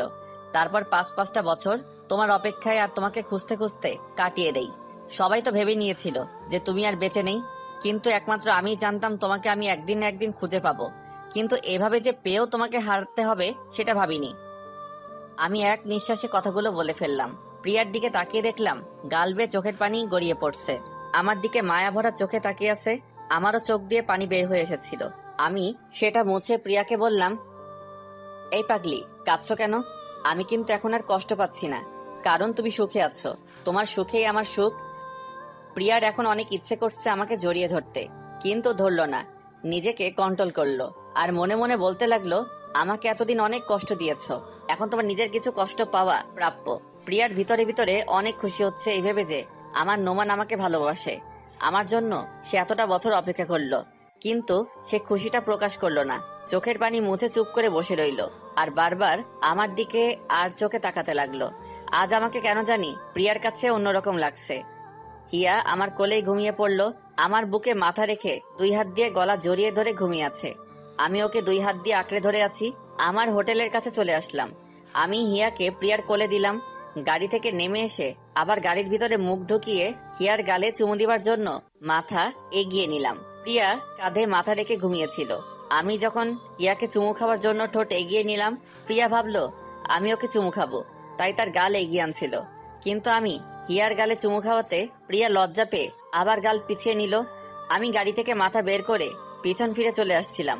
পিছন থেকে প্রিয়া ডাক দিল, এই যে শোনো। আমি পিছন ফিরে বললাম, জি। কালকে অফিসে একটু তাড়াতাড়ি চলে যেও। জি আচ্ছা। এই বলে আমি হোটেলের ভিতর ঢুকে গেলাম। আমি ভিতরে ঢোকা পর্যন্ত প্রিয়া সেখানেই গাড়ি নিয়ে দাঁড়িয়ে রইল। আমি রুমে ঢুকে সবকিছু গুছিয়ে নিলাম। প্রিয়াকে আমার মনের কথা বলতে পেরে এখন শান্তি লাগছে। পরের দিন সকালে রেডি হচ্ছিলাম, হঠাৎ আমার মোবাইলটা বেজে উঠল। আম্মু ফোন দিয়েছেন। আমি ফোন রিসিভ করার পর আম্মু বললেন, কেমন আছিস রে? ভালো আম্মু, আমি আসছি, এসে তোমার সাথে কথা বলবো, এখন রাখি। কোথায় আসছিস? আম্মু আমি দেশে ফিরছি। আম্মুকে কিছু বলতে না দিয়ে আমি ফোনটা কেটে দিলাম। হ্যাঁ, আমি আজ ফিরে যাচ্ছি দেশে। সেদিন যখন ভাবছিলাম প্রিয়ার সামনে আর যাব না, সেদিনই আমি দেশে ফেরার জন্য টিকিট বুক করি। তাই সেদিন অফিসে যেতেও দেরি হয়েছিল। আজ এখানকার সময় দুপুর 12টায় আমার ফ্লাইট। আম্মুকে প্রিয়ার কথা বললাম না। প্রিয়া যখন সবার থেকে দূরে চলে এসে ভালো থাকতে চাইছে, তাহলে থাকুক প্রিয়া ওর মতো করে। আমি ওর সুখে পানি ঢালতে চাই না। আমি আজ শেষবারের মতো প্রিয়াকে আর ওর মেয়ে হিয়াকে দেখতে যাচ্ছি। ওর মেয়েটার মায়ায় পড়ে গেছি যে আমি। জিসানকে আমি আরো আগে বলে দিয়েছি অফিস বাসে করে চলে যেতে। তারপর সবকিছু নিয়ে একটা ট্যাক্সিতে উঠলাম। অফিস থেকে একেবারে এয়ারপোর্টে চলে যাব। আমার ট্যাক্সি আর প্রিয়ার প্রাইভেট কার একসাথে এসে থামলো অফিসের সামনে। আমি ট্যাক্সি থেকে নেমে দাঁড়াতেই দেখলাম প্রিয়া আর হিয়া নামছে গাড়ি থেকে। আজ প্রিয়া একটা কালো শাড়ি পরে এসেছে। আজ অনেক সুন্দর লাগছে প্রিয়াকে। এত সুন্দর কেন এই মেয়েটা? আমি নিজের মাথায় নিজেই থাপ্পড় দিলাম। আমি এসব কি ভাবছি? প্রিয়া এখন অন্য কারো বউ। গাড়ি থেকে নেমেই হিয়া আমাকে দেখতে পেয়ে দৌড়ে এসে আমার কোলে উঠলো। আমি হিয়ার গালে একটা চুমু খেলাম। মেয়েটা যে কেন আমাকে এত মায়ায় ফেলছে, আজকের পর হয়তো আমাকে না দেখতে পেয়ে অনেক মিস করবে, আর আমিও অনেক অনেক মিস করব। প্রিয়া আমার দিকে তাকিয়ে একটা হাসি দিল। আমি হিয়াকে কোলে নিয়ে অফিসে ঢুকে গেলাম।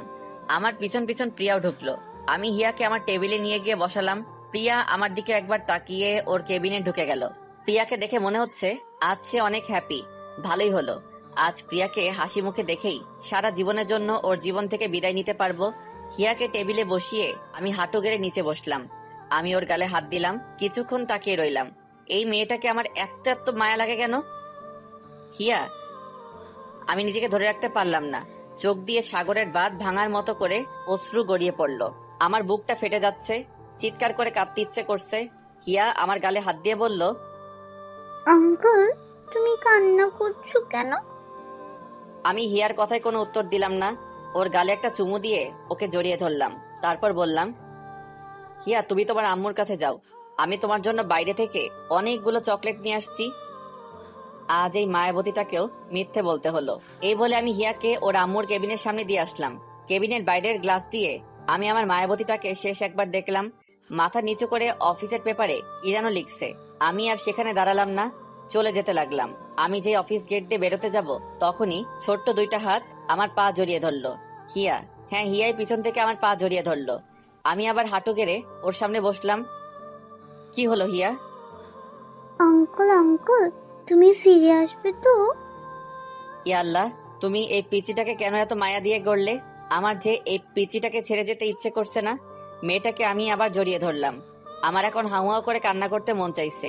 এই মেয়েটার প্রতি আমার কিসের এত টান? কি আছে এই মেয়ের মধ্যে? আমাকে আবার মেয়েটাকে মিথ্যে বলতে হলো। আমি আসছি মামুনি, এক্ষুনি আসছি। তোমার জন্য অনেকগুলো চকলেট নিয়ে আসছি। তাহলে তুমি কান্না করছো কেন? তোমাকে চকলেট আনতে হবে না আঙ্কেল, আমার চকলেট লাগবে না, তুমি যেও না। বলে আবার আমার গলা জড়িয়ে ধরলো। আমার চোখ দিয়ে অনর্গল বৃষ্টি ঝরেই যাচ্ছে, কিন্তু কোনো আওয়াজ করতে পারছি না। পৃথিবীর সবচেয়ে কষ্টের কান্নাই হলো নীরব কান্না। এই কান্নায় বুক ফাটে ঠিকই, কিন্তু মুখ ফোটে না। এখন সেই পরিস্থিতিতেই আমি আছি। আমি হিয়াকে আমার থেকে ছাড়িয়ে আরো একটা মিথ্যা বললাম। এই যে মামুনি, ওই যে দেখা যাচ্ছে দোকান, সেখান থেকে আমি আসছি। তুমি তোমার আম্মুর কাছে যাও। হিয়া মুখটা কালো করে চলে গেল। আমি ট্যাক্সিকে বলেছিলাম আমি আসার আগ পর্যন্ত দাঁড়িয়ে থাকতে। ট্যাক্সিটা এখনো দাঁড়িয়ে আছে। আমি ট্যাক্সিতে উঠতে যাব, তখনই জিসান আমাকে ডাক দিল। এই যে নোমান ভাই। জিসান অফিস থেকে দৌড়ে বের হয়ে আমার কাছে আসলো। এসে বলল, কোথায় যাচ্ছেন ভাই? আমি জিসানকে জড়িয়ে ধরলাম। আপনি অনেক ভালো জিসান ভাই, এই কয়দিনে আমাকে অনেক আপন করে নিয়েছেন। আমি দেশে ফিরে যাচ্ছি ভাই। মানে এই তো কদিন হলো এখানে আসছেন। আমি আর এদেশে থাকতে চাই না ভাই। আসি ভাই, ভালো থাকবেন। এই বলে আমি ট্যাক্সিতে উঠে গেলাম। এদিকে হিয়া আমি চলে যাওয়ার পর ওর আম্মুর কেবিনে যায় নাই। আমি যেখানে বসে কাজ করতো সেখানেই বসে আছে। আধা ঘন্টা হয়ে গেল, আমি এখনো আসছি না। এদিকে প্রিয়া ভাবলো একবার ওদের দেখে আসি। প্রিয়া কেবিন থেকে বের হয়ে এসে দেখে হিয়া একা একা গালে হাত দিয়ে বসে আছে। প্রিয়া এগিয়ে গিয়ে বলল, তোমার আঙ্কেল কই গেছে হিয়া? আমার জন্য চকলেট আনতে গেছে। কিন্তু জানো আম্মু, আঙ্কেল সে কখন গেছে, এখনো আসছে না। আর জানো আম্মু, আঙ্কেল বাইরে যাওয়ার সময় অনেক কান্না করেছে। প্রিয়ার বুক ধুক করে উঠল। নোমান কান্না করলো কেন? তাহলে কি নোমান? প্রিয়া হিয়াকে কোলে নিয়ে জিসানের কাছে গেল। আমাকে সে অনেকবার জিসানের সাথে দেখেছে। জিসান প্রিয়াকে দেখে বসা থেকে উঠে দাঁড়ালো। ম্যাডাম কিছু বলবেন? নোমান কোথায় গেছে? নোমান ভাই তো আজ দেশে চলে যাচ্ছেন। এই বলে প্রিয়া হিয়াকে নিয়ে বেরিয়ে যেতে লাগলো। জিসান কিছুই বুঝতে পারলো না। নোমান দেশে চলে যাচ্ছে শুনে তার ম্যাডাম কেন এরকম রিয়াক্ট করলো। প্রিয়া নিজের গাড়িতে উঠেই ড্রাইভারকে বলল, তাড়াতাড়ি এয়ারপোর্টে চলেন। প্রিয়াকে কান্না করতে দেখে হিয়া জিজ্ঞেস করলো, আম্মু তুমি কান্না করছো কেন? আর আঙ্কেল কোথায় গেছে? কোথাও যায় নাই মা, আমরা এক্ষুনি খুঁজে বের করব। বলেই হিয়াকে জড়িয়ে ধরে কান্না করতে লাগলো প্রিয়া। ড্রাইভারকে বলল, আর একটু জোরে চালান না। ড্রাইভার গাড়ির স্পিড অনেক বাড়িয়ে দিল। আমার পাসপোর্ট ভিসা চেক করছিল একজন গার্ড। আমি এক্ষুনি এয়ারপোর্টের ভিতরে ঢুকে যাব। আর বেশিক্ষণ বাকি নাই আমার ফ্লাইট ছাড়তে। গার্ড আমার সবকিছু চেক করে বলল আমার সবকিছুই ঠিক আছে, আমি এখন ভিতরে যেতে পারি। আমি যেই ভিতরে যাওয়ার জন্য পা বাড়ালাম, হঠাৎ পিছন থেকে কে যেন আমাকে জড়িয়ে ধরলো। আমি পিছন ফিরে তাকাতে দেখলাম প্রিয়া। প্রিয়া তুমি এখানে? একাই চলে যাচ্ছ? তোমার বউকে আর তোমার মেয়েকে নিয়ে যাবে না সাথে করে? আমার মেয়ে মানে? হিয়া তোমার মেয়ে। সেদিন তুমি যখন আমাকে পিলটা দিয়েছিলে সেটা আমি খাই নাই, ফেলে দিয়েছিলাম। প্রিয়ার কথা শুনে খুশিতে আমার কান্না চলে আসলো। আমি প্রিয়ার দুই গালে হাত দিয়ে চোখের পানি ফেলতে ফেলতে বললাম, হিয়া আমার মেয়ে, আমার মেয়ে। তারপর বললাম, শুনলাম তোমার নাকি বিয়ে হয়েছে তোমার কোম্পানি মালিকের সাথে। না, এটা ভুল, সবাই সত্যিটা জানে না। তারপর আমি প্রিয়াকে জড়িয়ে ধরলাম। প্রিয়াও কান্না করছে। তারপর আমার থেকে নিজেকে ছাড়িয়ে বলল, এই ছাড়ো ছাড়ো, কি করছো? সবাই দেখছে। আমার বউকে আমি জড়িয়ে ধরেছি, তাতে কার কি? তাই বলে মানুষকে ফ্রিতে সিনেমা দেখাবে? বলে বাবালে, আমার পিচিটা দেখে অনেক পাকনা হয়ে গেছে। এই ছাড়ো, আমি কি এখন আর পিচ্চি রয়ে গেছি নাকি? আমি তো এখন অনেক বড় হয়ে গেছি। তুই যতই বড় হও না কেন, আমার কাছে সে আগের পিচি রয়ে থাকবে, আমার পিচ্চি বউ। এখন আসছে প্রেম দেখাতে। তখন তো আমাকে কত কষ্ট দিয়েছিলে। হ্যাঁ দিয়েছিলাম, তাই তো তোমার চেয়ে দ্বিগুণ কষ্ট আমি এই 5টা বছরে পেলাম। আর আমি কি কম কষ্ট পাইছি এই 5 বছরে? জানো, প্রত্যেকটা দিন তোমার কথা মনে পড়তো, তোমাকে অনেক মিস করতাম। তাই প্রত্যেক দিন তোমাকে ফোন দিতাম, শুধুমাত্র তোমার মুখ থেকে একটা শব্দ শোনার জন্য। শব্দ না শুনতে পারলেও তোমার নিঃশ্বাসের আওয়াজ শুনলেই আমার মন শান্ত হতো। কি ওই অপরিচিত নাম্বারটা তুমি ছিলে? আমার মেয়েটা কই গো? গাড়িতে আছে, চলো। গাড়ির ভিতরে ঢুকতেই হিয়া আমাকে দেখে আঙ্কেল আঙ্কেল বলে জড়িয়ে ধরলো। আমি বললাম, আঙ্কেল না মামুনি, আব্বু বলো। আব্বু কেন? এখন থেকে আব্বুই বলবে। আমি হিয়াকে আমার কোলে নিয়ে ওর চোখে মুখে অনেকগুলো চুমু দিলাম। প্রিয়া আমাদের বাবা মেয়ের মিলন দেখে হাসতে লাগলো। আমি হিয়াকে বললাম, চলো আম্মু, আমরা এখন বাংলাদেশে যাব। বলেই আমি হিয়াকে কোলে নিয়ে গাড়ি থেকে নেমে প্রিয়ার হাত ধরে টানতে লাগলাম। প্রিয়া বলল, এই কোথায় যাচ্ছ? কেন, দেশে যাব না? পাসপোর্ট টিকিট ছাড়া কিভাবে যাব আমরা? ও, আমি তো ভুলেই গেছিলাম। তো এখন আমরা কই যাব? আমি যে বাড়িতে আমার জীবনের 5টা বছর কাটিয়েছি, সেই বাড়িতে। ওদের থেকেও তো বিদায় নিতে হবে। ওদের কাছে যে আমি ঋণী, ওরা আমাকে যে নতুন করে জীবন দিয়েছিল। তারপর আমরা আরিয়ান চৌধুরীর বাড়িতে চলে আসি। আরিয়ান চৌধুরী ও তার মা আমাকে দেখে আমার দিকে অবাক চোখে তাকিয়ে আছেন। আরিয়ান চৌধুরী আমাকে প্রশ্ন করল, আপনি এখানে? হয়তো আমাকে আগে ফটোতে দেখেছে, তাই প্রথম দেখাতেই চিনে ফেলল। তারপর প্রিয়া ওদের সবকিছু বুঝিয়ে বলল। আরিয়ান চৌধুরী প্রিয়ার কথা শুনে মুখটা মলিন করে কিছুক্ষণ দাঁড়িয়ে রইল। তারপর আমাদের বলল, আচ্ছা, তাহলে আজ না হয় তোমরা এখানে থাকো। এর ভেতরে আমি প্রিয়া আর হিয়ার পাসপোর্ট টিকিটের ব্যবস্থা করে ফেলছি। এই বলে আরিয়ান চৌধুরী আর সেখানে দাঁড়ালো না, চলে গেল বাইরে। আরিয়ানের আম্মুর মুখের দিকে তাকিয়ে দেখলাম ওনার চোখে পানি। হয়তো প্রিয়া আর হিয়া চলে যাওয়ার কথা শুনে অনেক কষ্ট পেয়েছেন। উনি অনেক কষ্ট করে বললেন, প্রিয়া, তোর স্বামীকে নিয়ে রুমে গিয়ে ফ্রেশ হয়ে আয় মা, আমি তোদের জন্য খাবার রেডি করছি। এই বলে উনি চলে গেলেন। প্রিয়া আমাকে বলল, চলো রুমে চলো। প্রিয়া আমাকে একটা রুমে নিয়ে আসলো। জিনিসপত্র দেখে মনে হচ্ছে এটা প্রিয়ারই রুম ছিল এতদিন। প্রিয়া নিজের আলমারি থেকে একটা টাওয়েল বের করে আমার হাতে দিল, বলল, যাও ওইদিকে ওয়াশরুম, গোসল করে ফ্রেশ হয়ে আসো। আচ্ছা প্রিয়া, একটা কথা বলি। প্রিয়া মুখে একটা রাগী লোক নিয়ে আমাকে বলল, এইভাবে জিজ্ঞেস করছো যেন অন্য কারো বউয়ের সাথে কথা বলছো। তোমার যা মন চায় তাই বলো, জিজ্ঞেস করার কি আছে? আরিয়ান চৌধুরীর আম্মুকে দেখলাম তুমি চলে যাচ্ছ, সেই কথা শুনে চোখ দিয়ে পানি বের হয়ে আসছে। প্রিয়া একটা দীর্ঘ নিঃশ্বাস ছেড়ে বলল, ওনাদের মতো কোনো মানুষ হয় না। যখন আমি তোমাকে ছেড়ে চলে আসি তারপর থেকে আমি অনেক ভেঙে পড়ি। প্রত্যেকটা দিন তোমার জন্য কান্না করতাম, ঠিক মতো খাওয়া দাওয়া করতাম না। তারপর উনি আমাকে নতুন করে বাঁচতে শিখিয়েছিলেন। আমাকে প্রত্যেকটা দিন নিজের হাতে খাইয়ে দিতেন। আমাকে যেভাবে উনি আদর করতেন সেভাবে হয়তো উনি নিজের মেয়েকেই করেন না। আমি আমার এ মাকে ফেলে আসলে কি হবে? এখানে এসে আরেক মাকে পেলাম। বলেই প্রিয়া কান্না করতে লাগলো। আমি প্রিয়ার মাথা আমার বুকে ঠেকিয়ে সান্ত্বনা দিতে লাগলাম। হঠাৎ হিয়া রুমে এসে আমাদের দেখে বলল, তোমরা কি করছো? আমি প্রিয়াকে ছেড়ে হিয়াকে কোলে নিলাম। বললাম, তোমার আম্মুকে আদর করছিলাম মামনি। না, তুমি আম্মুকে আদর করবে না। কেন? তুমি শুধু আমাকে আদর করবে, আর কাউকে না। প্রিয়া বলল, দেখেছো তোমার মেয়ে কি হিংসুক? এখন থেকেই আমাকে তোমার থেকে কত দূরে ঠেলে দিচ্ছে। আমি প্রিয়ার কথা শুনে হাসতে লাগলাম। এভাবে প্রিয়া আর হিয়ার সাথে খুনসুটিতে কেটে গেল সারাটা দিন। রাতে খাবার খেয়ে রুমে আসলাম ঘুমাতে। এখানে প্রিয়ার আজকে লাস্ট রাত, কালকে আমরা চলে যাব দেশে। হিয়া অনেক আগেই ঘুমিয়ে গেছে। এই তুমি আমার দিকে এইভাবে আগাচ্ছ কেন? আমার পিচ্চি বউটাকে একটু আদর করব। এই না না, সরো, আমি কিন্তু চিল্লাবো। চিল্লাও, কেউ আসবে না। তুমি চিল্লালে আজ কেউ আসবে না, উল্টা ওরা আরো অন্য কিছু ভাববে। প্লিজ সরে যাও। আমি তোমার সাথে সব কিছু নতুন করে শুরু করতে চাই। আমরা আবার নতুন করে বিয়ে করব, আবার নতুন করে বাসর করব।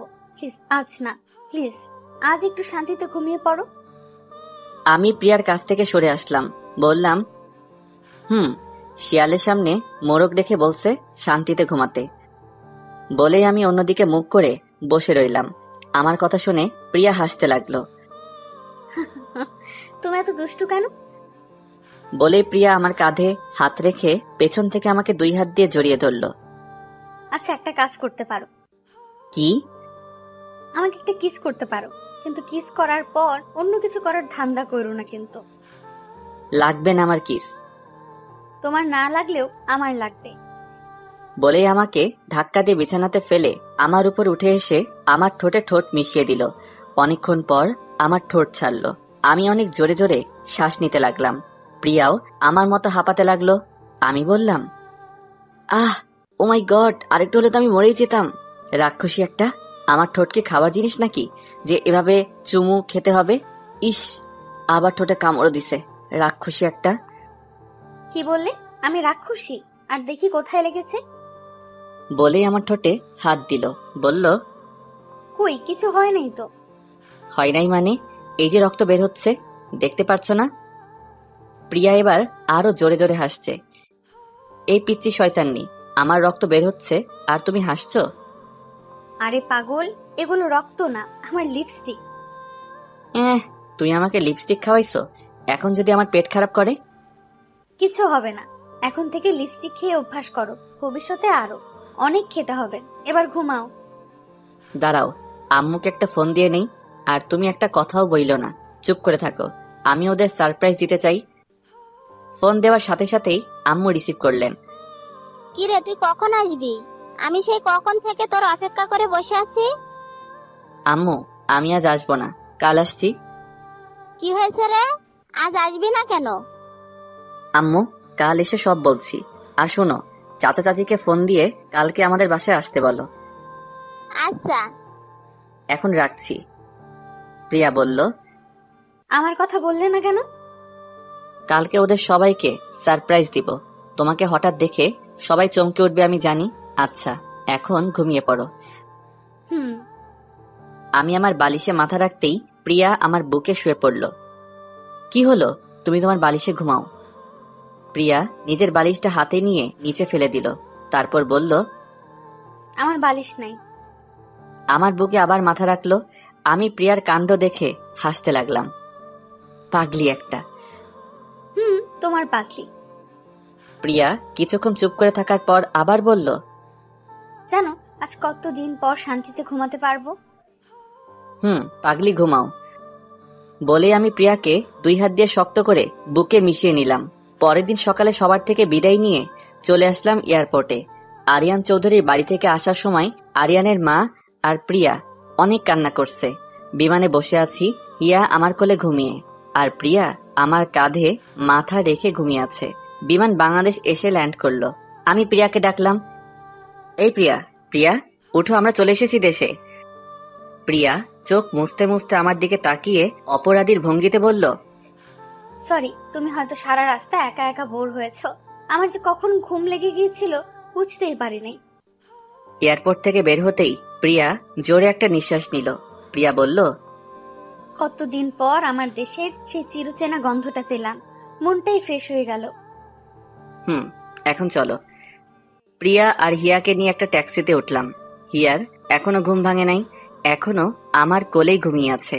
আমাদের বাড়ির পাশে আসতেই আমি প্রিয়ার হাতে একটা বোরকা ধরিয়ে দিয়ে বললাম, এটা পরে নাও। বোরকা কেন? পরো না, এত প্রশ্ন করছো কেন? প্রিয়া আর কিছু না বলে বোরকা পরে নিল। প্রিয়ার চোখ দুইটা ছাড়া এখন আর কিচ্ছু দেখা যাচ্ছে না। হিয়াও জেগে উঠেছে। আমি হিয়াকে কোলে নিয়ে আমাদের ঘরের বেল বাজালাম। আম্মু এসে দরজা খুললেন। নোমান বাবা, তুই? বোরকা পরা প্রিয়াকে আর আমার কোলে হিয়াকে দেখে আটকে গেলেন। আবার বললেন, কি রে, ওরা কে? বলছি, আগে ঘরে তো ঢুকতে দাও।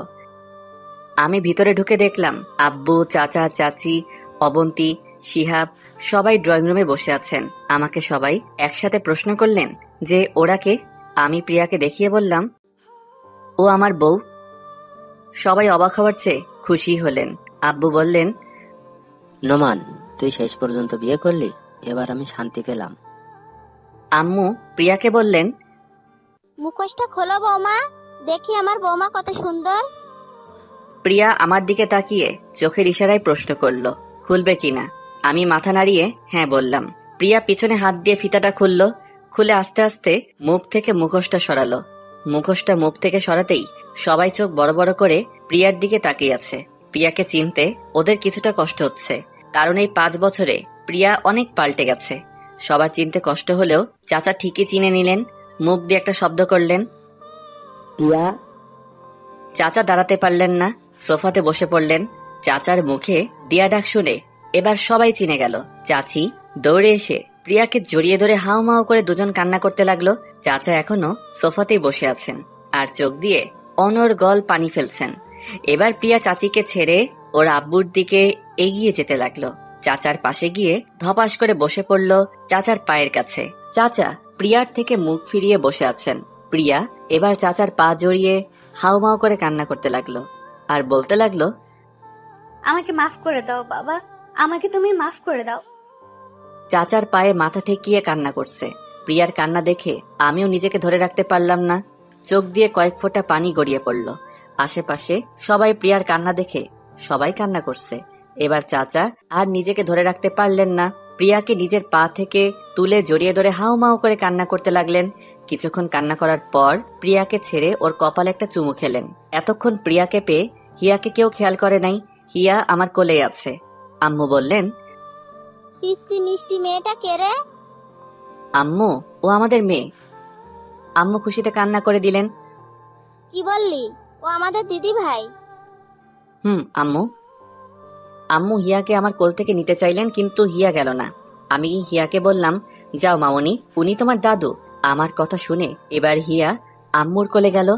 আম্মু হিয়ার চোখে মুখে অনেকগুলো চুমু খেলেন। হিয়াকে নিয়ে সবাই কাড়াকাড়ি করতে লাগলো। একজনের কোল থেকে আরেকজন নিচ্ছে।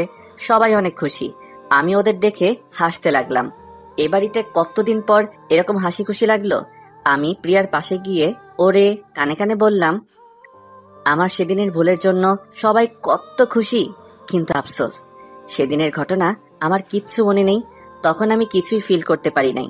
সমস্যা নাই, সেদিন ফিল করতে পারি নাই তো কি হয়েছে, আজ আবার সবকিছু নতুন করে ফিল করে নিব। প্রিয়া লজ্জা পেয়ে বলল, এই সরো, তোমার কি লজ্জা শরম নাই? সবাই আছে তো। আরে আমি কি সবাইকে শুনিয়ে বললাম নাকি? আমি তো তোমার কানে কানে বললাম। রাতে কাজিয়ে এনে নতুন করে আবার আমাদের বিয়ে হলো। আজ আবার বাসরঘর সাজানো হলো। এই নিয়ে 3টা বাসর হবে আমাদের, কিন্তু ওই 2টা ছিল অপূর্ণ বাসর রাত।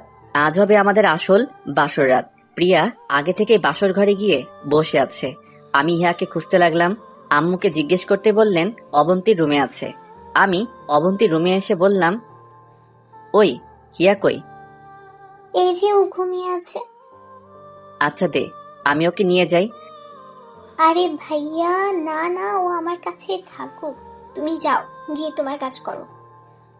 আমি আবার এখন কি কাজ করব? কেন ভাইয়া, আজ না তোমার বাসর রাত? বাসর রাতে মানুষ কি কাজ করে? ওই বুড়ি, এত পাকনা পাকনা কথা বলছিস কেন? কষিয়ে এক চড় মারবো। মারো মারো, যত খুশি মারো, তবে আজকের বাসর রাতটা ভালোভাবে কাটিও ভাইয়া। আবার? আচ্ছা ভাইয়া, আর বলবো না।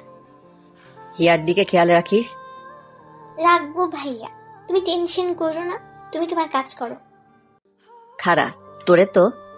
সরি ভাইয়া, সরি সরি সরি। আমি অবন্তীর মাথায় একটা থাপ্পড় দিয়ে বেরিয়ে গেলাম। আমার রুমের দরজার পাশে এসে দাঁড়িয়ে আছি। ভিতরে ঢুকতে কেন জানি আমার ভয় করছে। বুকে 3বার থুতু দিয়ে রুমে ঢুকেই গেলাম, কিন্তু প্রিয়া কই গেল? ভাবলাম বাথরুমে হয়তো গেছে, কিন্তু বাথরুমের পাশে গিয়ে দেখি দরজা খোলা, ভিতরে কেউ নাই। আমি এবার প্রিয়াকে ডাকতে লাগলাম, এই প্রিয়া, প্রিয়া, এই বউ, এই পিচ্চি বউ, এই পিচ্চি শয়তানি, কই গেলা? হঠাৎ প্রিয়া বেলকনি থেকে দৌড়ে বেরিয়ে আসলো, এসে আমার সামনে দাঁড়ালো। আমি বললাম, তুমি বেলকনিতে ছিলে?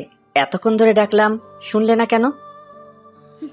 তোমার মুখে পিচ্চি শয়তানির ডাক শুনতে চেয়েছিলাম, তাই চুপ করেছিলাম।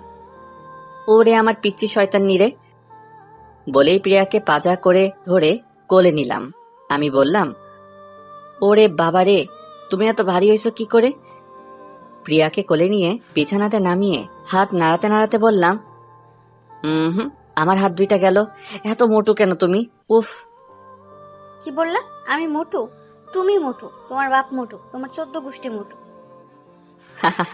তুমিও তো আমার 14 গোষ্ঠীর মধ্যে একজন। থুর, সরো এখান থেকে, তোমার সাথে আমার কথা নাই। বলেই আমার থেকে মুখ ঘুরিয়ে বসে রইল। আমি প্রিয়াকে আমার দিকে ঘুরিয়ে ওর গাল টিপে বললাম, ওলে বাবালে, আমার পিচ্চি বউটা রাগ করছে। আচ্ছা সরি, এই দেখো কান ধরছি, 1 2 3। প্রিয়া এবার হাসতে লাগলো। হইছে হইছে, আর কান ধরতে হবে না, ওঠো। আমি উঠে গিয়ে প্রিয়ার পাশে বসলাম। বললাম, আচ্ছা প্রিয়া, সেদিন রাতে আমাদের মধ্যে কি কি হয়েছিল গো? আমার তো কিছুই মনে নাই, শুধু এটাই মনে আছে যখন আমি তোমার। প্রিয়া আমার মুখে হাত দিল। চুপ করো, তোমার মুখে কিচ্ছু আটকায় না। না, আটকায় না। তোমার সামনে আমার কোনো কথাই আটকায় না। আমার একটা তোমার মতো কিউট বাবু লাগবে। লজ্জায় লাল হয়ে বলল। আমি মজা করে বললাম, তো আমি কি করতে পারি? প্রিয়া এবার রেগে গিয়ে বলল, কি করবে মানে? তুমি জানো না কি করবে? না, আমি তো জানি না কি করব, তুমি বলে দাও কি করতে হবে। যাও খবিস কোথাকার, আমি বলতে পারবো না। তাহলে আমিও কিছু করতে পারবো না। তোমাকে কিছু করতে হবে না, আমিই করছি। বলেই আমাকে ধাক্কা দিয়ে বিছানাতে ফেলে দিল। আমি বললাম, দাঁড়াও দাঁড়াও, তোমার কিছু বলতে দিল না, ঠোঁটে ঠোঁট মিশিয়ে দিল। আমি ওকে ছাড়িয়ে বললাম, শিট, আজকেও লিপস্টিক খাইয়ে ছাড়লে। আমি এক হাত দিয়ে আমার ঠোঁট আর এক হাত দিয়ে আমার টি শার্টের মাথা দিয়ে দিয়ার ঠোঁট মুছেছি। এবার প্রিয়াকে আমি ধাক্কা দিয়ে বিছানাতে ফেললাম। ওর ঠোঁটে আবার আমার ঠোঁট মিশিয়ে দিলাম। এভাবে চোখে গলায় ঘাড়ে চুমুতে চুমুতে ভরিয়ে দিলাম। আজ আমার প্রতিটা স্পর্শে প্রিয়া কেঁপে কেঁপে উঠছে। এভাবে আমরা দুজন দুজনের ভালোবাসায় মিশে হারিয়ে গেলাম অতল সমুদ্রে, যে সমুদ্রে যেতে হলে লাগবে প্রচুর ভালোবাসা আর সাথে ভালোবাসার মানুষ। এভাবে হঠাৎ ঘুমিয়ে পড়লাম। রাতে হঠাৎ আমার ঘুমটা ভেঙে গেল। পাশে হাত দিয়ে দেখি প্রিয়া নাই। মেয়েটা গেল কই? আমি একটা 3/4 পরে টি শার্টটা খুঁজতে লাগলাম। পাশে টি শার্ট না পেয়ে খালি গায়ে বেলকনির দিকে যেতে লাগলাম। বেলকনিতে আসতেই দেখলাম পাগলিটা আনমনে দাঁড়িয়ে আছে, বাতাসে চুল উঠছে। গায়ে আমার টি শার্টটা, হয়তো হাতের কাছে কিছু না পেয়ে আমার টি শার্ট পরে এসেছে। আমি পিছন থেকে গিয়ে প্রিয়াকে জড়িয়ে ধরলাম। হুট করে কারো হাতের ছোঁয়া পেয়ে প্রিয়া ধরফড়িয়ে উঠল। আমি বললাম, আরে এভাবে লাফ দিলে কেন? বলে আমি ওর চুলে নাক ডুবিয়ে দিলাম। মাতাল করা সেই গন্ধ ওর চুলে। প্রিয়া বলল, ও তুমি হুট করে এভাবে জড়িয়ে ধরলে তো ভয় পাবোই। এত রাতে আমার পিচ্চি শয়তান্নিটা এখানে কেন? আমি পেছন থেকে প্রিয়ার গালে চুমু খেতে লাগলাম। আজ আমার জীবনের সবচেয়ে সুখের রাত। এই রাত আমি ঘুমিয়ে কাটাতে চাই না। তাহলে আমাকে ডাকলে না কেন? তুমি অনেক সুন্দর করে ঘুমাচ্ছিলে, তাই ডাকতে ইচ্ছে করে নাই। চলো তাহলে সুখের রাত সুখে ভরিয়ে দেই। আবারও হারিয়ে গেলাম সুখের রাজ্যে। 5-5টি বছর যেভাবে কষ্টে কাটাইছি, আজকে সেই সব কষ্ট সব ভুলে গেছি, হারিয়ে গেছি অজানার পথে। তুমি তো আমার জানি। তুমি আমাকে জান বললা কেন? তুমি তো আমার জানি। জানকে জান বলবো না তো কি বলবো? না, তুমি আমাকে সারা জীবন পিচ্চি বলেই ডাকবা। তোমার মুখে পিচ্চি ডাকটা শুনতেই আমার ভালো লাগে। আচ্ছা, আমার দুষ্টু পিচ্চি, এইবার খুশি হইছ? হ্যাঁ, একদম অনেক খুশি হয়েছি। ওরে আমার দুষ্টু মিষ্টি পিচ্চি রে। এই বলেই আরো জোরে জড়িয়ে ধরে ওর শরীরের উপরে উঠে গেলাম। কোনো অপূর্ণতা রাখিনি। সারাটা রাত এইভাবেই কাটিয়ে দিলাম।